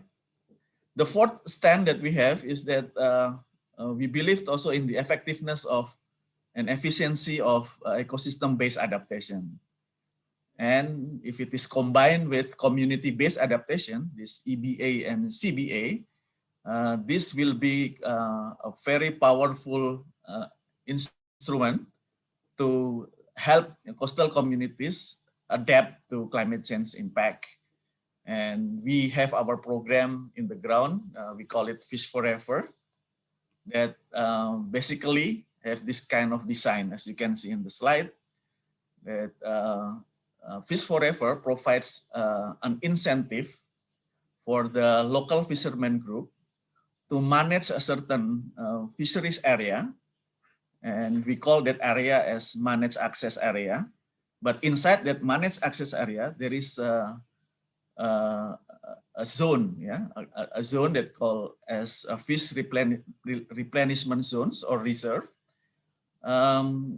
where the fish will spawn and aggregate, and then they can grow bigger, and they can spill over to the or beyond the no-take zone. Yeah? And then it's when they are already big, when their length is quite good enough, then the fishermen who do the management will have the priority and preference to benefit them, or to harvest or to catch them.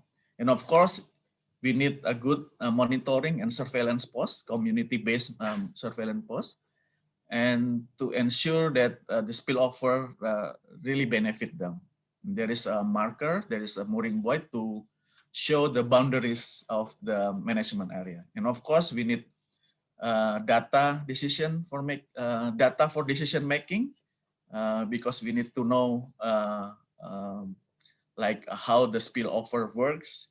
We need to have community engagement and behavior adoption. We need to have effective management body who will do the management and do the surveillance. And of course, also financial and market inclusion to ensure the catch are marketed and the fishermen can get fair price. And last one is on the policy and governance. And in terms of policy, this approach has been legally enacted in Southeast Sulawesi through a provincial regulations and peraturan daerah on their marine spatial plan, and also there is a special or specific governor regulation on managed access plus reserve area. So we work in 22 sites in Southeast Sulawesi, implementing the approach that I just described earlier in previous slide. And the area, the size of the marine area that have been managed in participative way, and also advocating ecosystem-based adaptation and community-based adaptation is quite big. We have almost 350,000 hectares. And of course, this is in collaboration with provincial and district government officials. They are the one who do the program on the ground.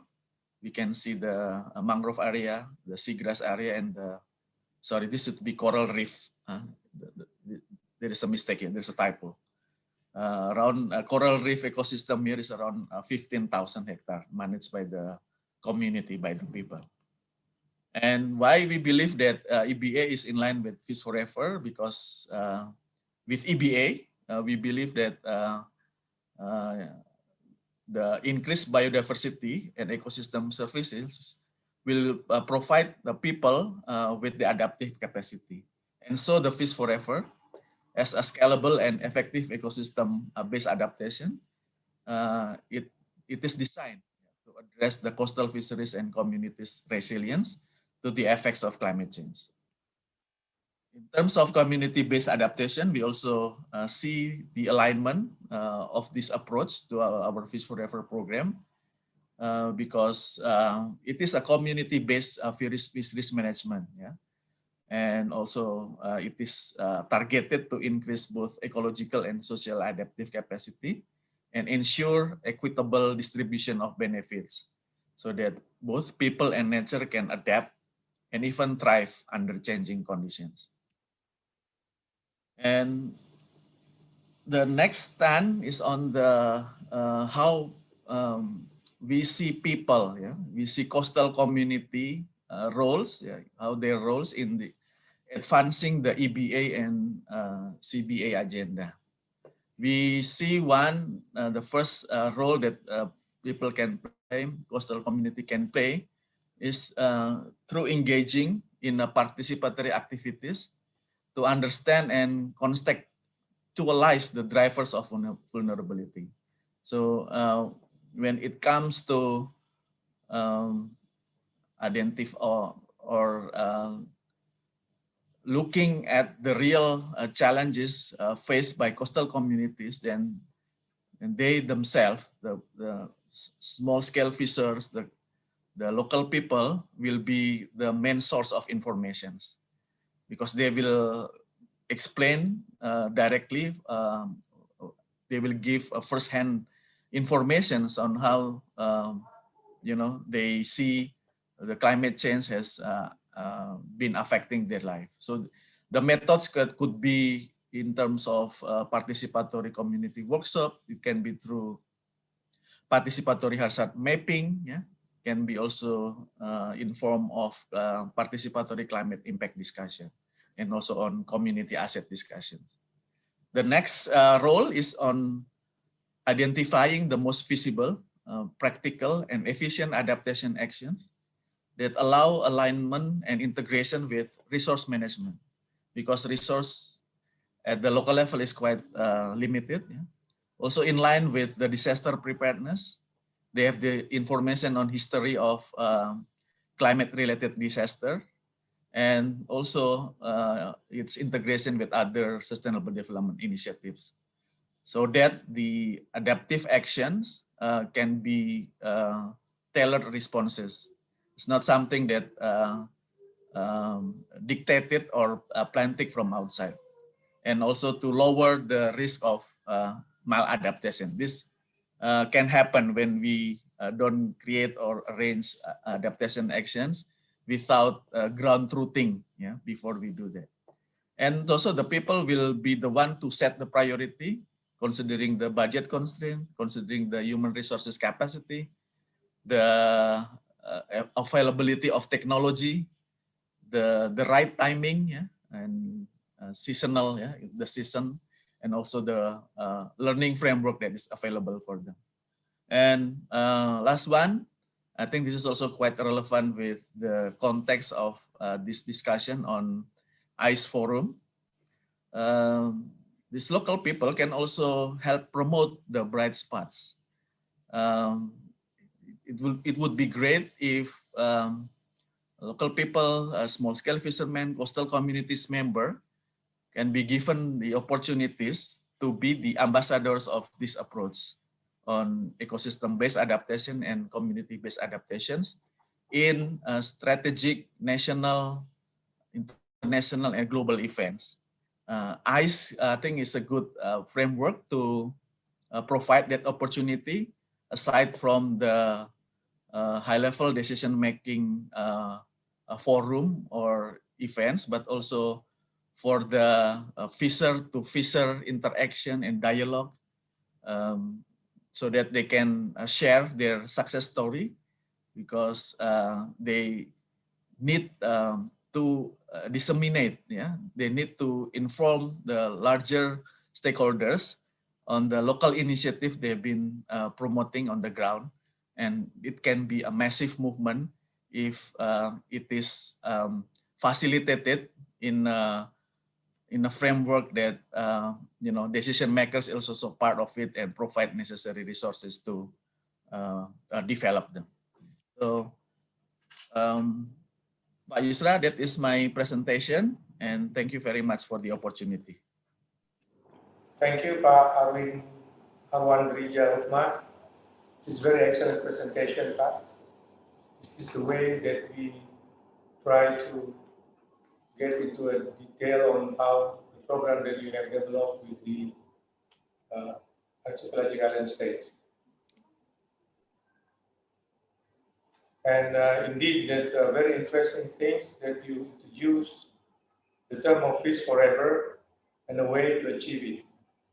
We believe that all of us in this workshop will be interested to explore more about how we can describe it very well and properly.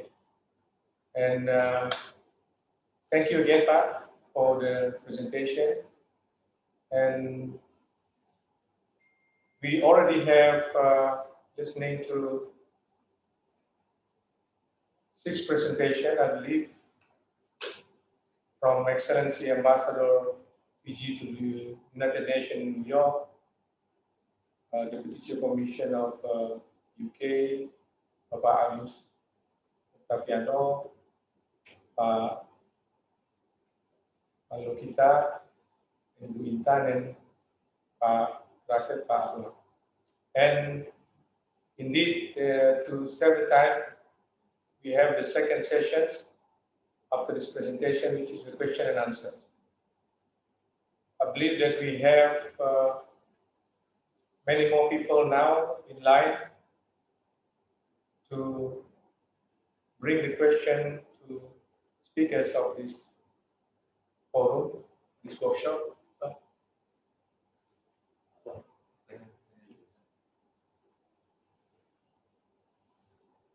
let me read in my WhatsApp.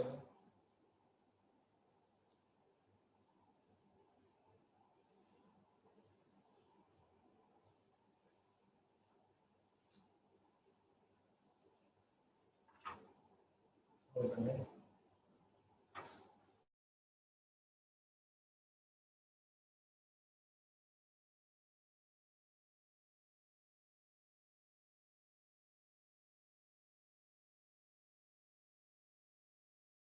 The question is, let me first explain that this is number of questions that we gather from our participants today.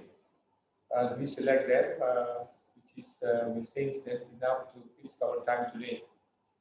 So first to Pak Arwan Rija, what efforts should be made and how to make people around the world aware of how to maintain environmental balance, considering environmental sustainability is not only the responsibility of the government, but also a joint responsibility.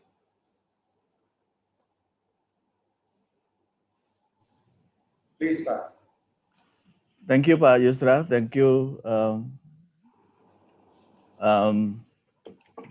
audience who asked this question. So I think the key here is really to engage them in a more meaningful way, in a full-hearted, fully way, because most of the time, the approach when we do a program, we normally take the stand where the approach is treating those local communities,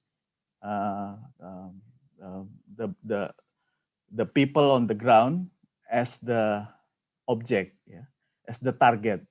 But it's quite rare to treat them as part of the subject or as part of the of the decision-making party of a program, because if we really involve them in the design of the program and the approach, then they will normally have a higher level of sense of ownership or belonging, because they can see that the successful state of the program or the approach will really depend on them, not depend on someone else or other parties outside their localities.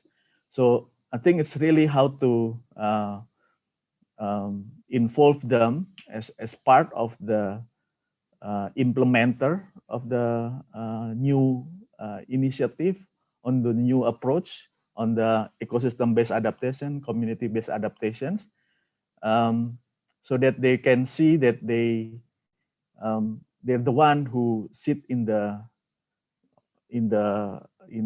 control or in controlling the way the initiative is being carried out. This happens in several experiences that we have, because when we don't really pay attention to the influence of the local leaders, local champions, yeah, in a program, in an initiative, then they tend to see it as something that coming from outside. So again, I think we need to change the paradigm of our support to be putting the local people as part of the initiative, as the subject of the initiative. Give them role to play a meaningful activities from the beginning, so that they will see that the future or their future life is not dependent upon other people, but it's really determined by themselves, and letting them try something new initiative that is close to their heart, because they can tell, like the history of the climate-related disaster, for example, and then provide them with options on how to identify and prioritize climate adaptation actions that quite realistic, that is quite making sense to them based on the resources that they have, based on the capacity that they have. That is more doable rather than having, you know, something looks luxury, something looks modern, but yet it is alien to them. It is something that they are not used to operate or to be living with it. Thank you, Pak Yusra. Thank you, Pak. And the second question is to Pak Soralokita. As mentioned by Ambassador Febrian in his remark, the circular economy plays a direct role on the condition of ocean. Moving specifically to the issue of marine plastic debris, are there any precautions taken to reduce the problem of plastic waste? Please. Thank you, Pak Ambassador Yusran. Let me a little bit inform you that given that many people asking questions, that if it can be possible, we give you 3 minutes. Certainly. Thank you, Pak Ambassador Yusran. And also thank you for the questions. Basically, we all know that this marine plastic debris has become a serious problem in many countries, especially in Indonesia. That's why in Indonesia, in our government, we took this issue very seriously. And one thing that I want to underline is that Pak Menko, Pak Luhut already mentioned that one of the realizations of the circular economy in Indonesia is the target of the government of Indonesia to reduce up to 30% of solid waste by promoting 3R, reduce, reuse, and recycle. And specifically on the marine plastic debris, we committed to reduce by 70% by year 2025. And to achieve that, there are several regulations and programs already in place. For example, like the government already enacted the Presidential Decree number 35/2018 on the accelerated construction of waste processing electrical energy installations based on environmentally friendly technologies. And besides that, we also have some programs on the improvement of waste management in 5 national super priority tourism destinations. And also, we are now preparing 12 waste energy plants. And also, there are some programs on the improvement of solid waste management. And if I'm not mistaken, I heard that the funding comes from the World Bank, and with a total of like $100 million in this program. So besides that, in the IAS Forum itself, we also have a program relating to marine plastic debris. It is a collaboration between the AIS Foreign Secretariat, Government of Indonesia, the Philippines, and also Vietnam and Thailand. So basically the aim of cooperation is that we're trying to reduce marine plastic debris in the Southeast Asia region. So thank you, Pak. Thank you, Pak, for making use of the sign language. And Pak Agus Octaviano for the next question. Seeing all climate-related international meetings are postponed this year, how does the Ministry of Foreign Affairs keep the momentum going, both on ocean issue and also the climate? Thank you, Ambassador Yusra. I think it's important that not only the Ministry of Foreign Affairs that needs to build the momentum, I think it also needs the collaboration efforts with other stakeholders. And that is why that we are holding this event, this webinar, together with from the Ministry of Coordinating Ministry of Maritime and Investment, also from LIPI as a scientist, also from the NGO, Arwan, and also to other colleagues also from UK, from Fiji, that this is a momentum that we need to keep up. I mean, we do know that all these conferences and high-level meetings have been postponed, including the issues of oceans and climate.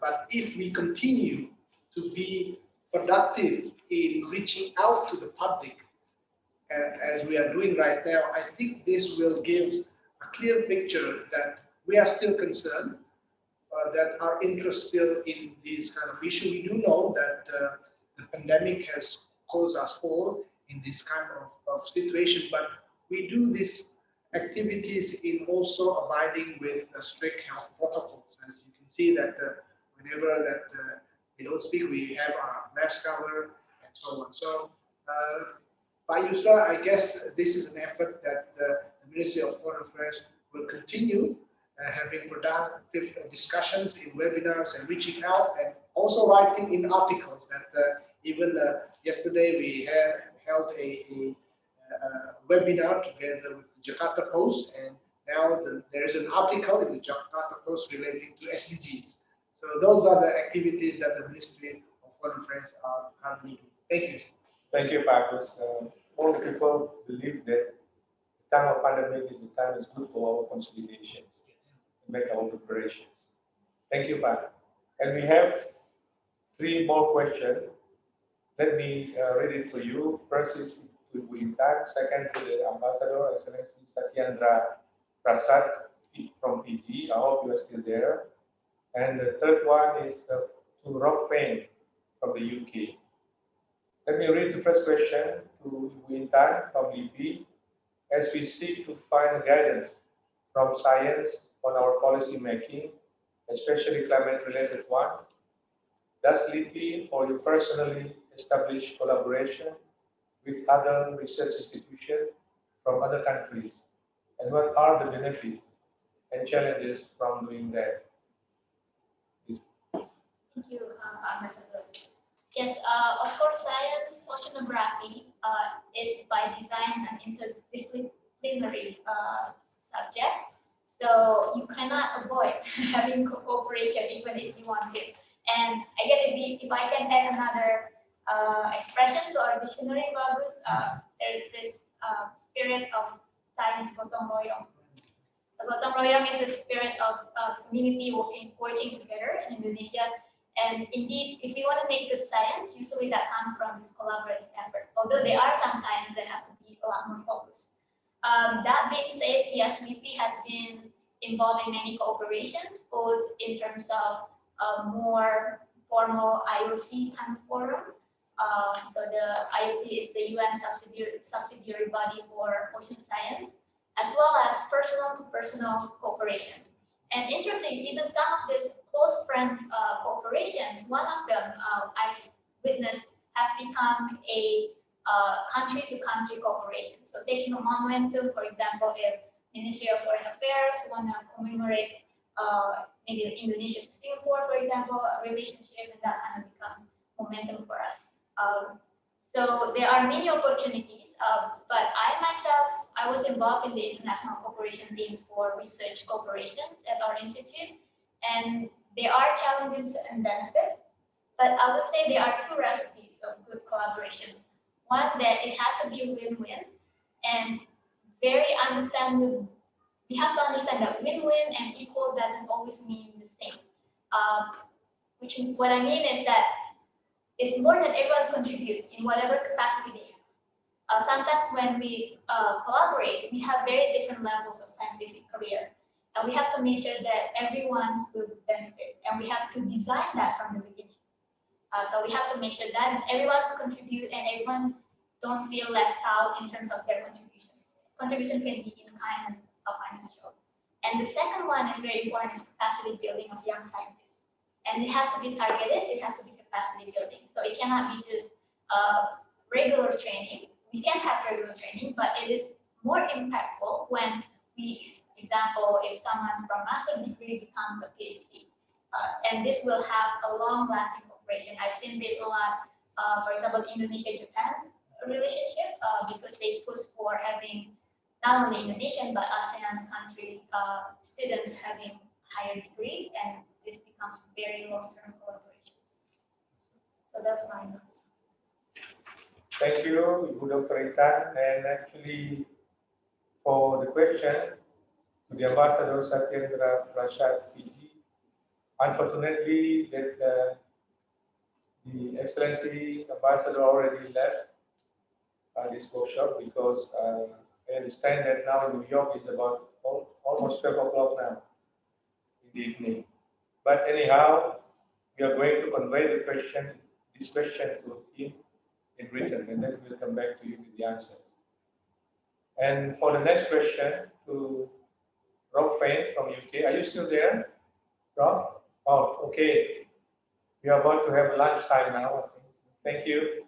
And the question for you is, what is the vision of the British government, especially since UK will lead and host the upcoming COP26 UNFCCC, and how to mainstreaming the issue of ocean in the global climate discussion?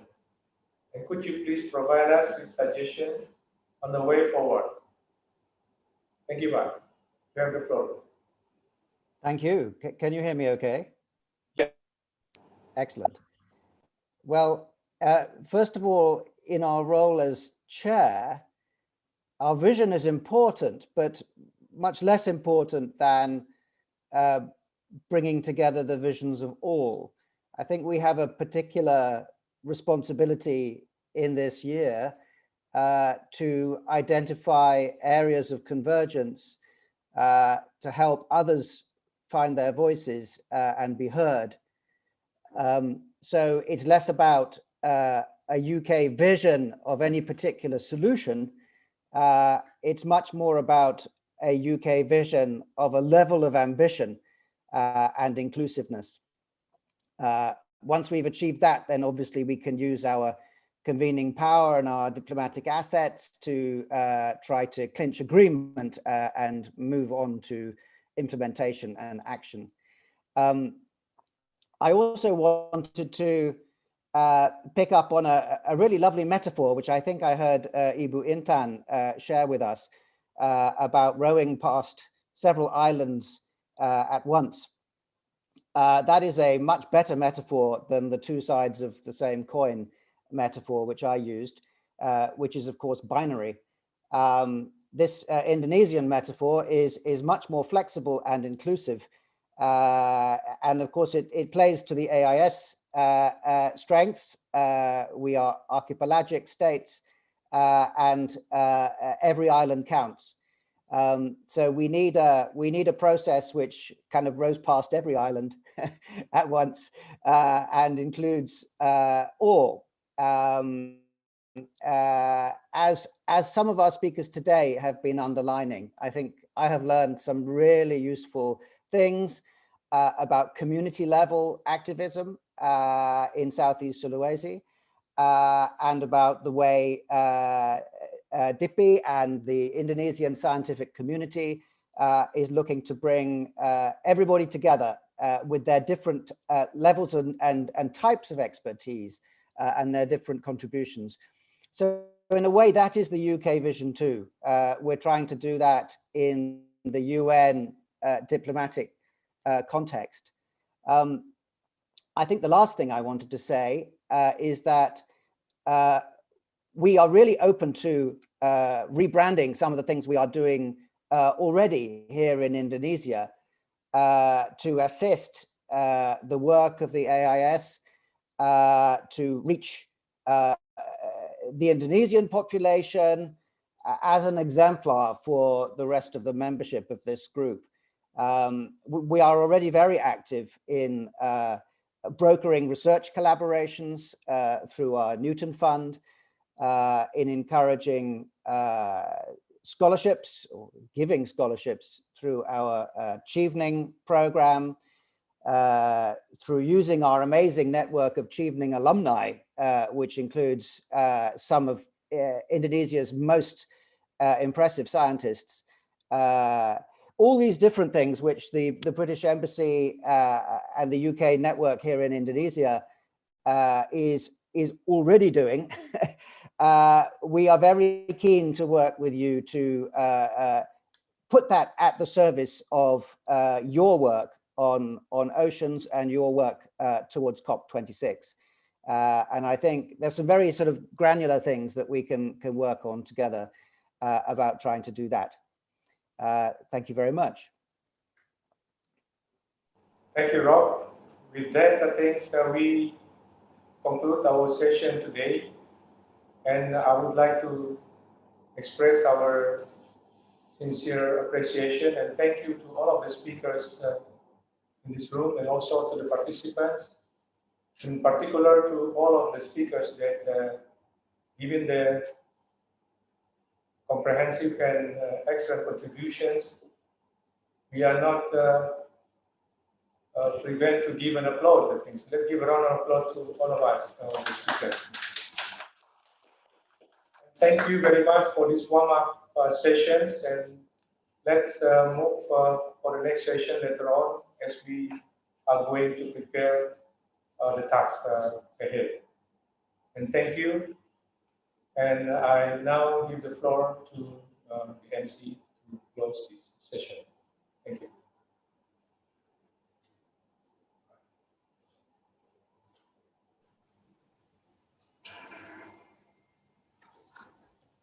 Okay, thank you. That concludes our discussion today. I want to thank you, His Excellency Ambassador Febrian and Dr. Ruanda for setting the stage for our rich discussion today, and also to Ambassador Yusra Khan for moderating our discussion. I want to convey my greatest appreciation to all the distinguished speakers and for giving us your time. And finally, thank you for all the participants staying with us and wanting to know more about this issue. I look forward to seeing all of you again in future side events of IS Forum and also events from the Ministry of Foreign Affairs. Stay healthy and thank you. Thank you.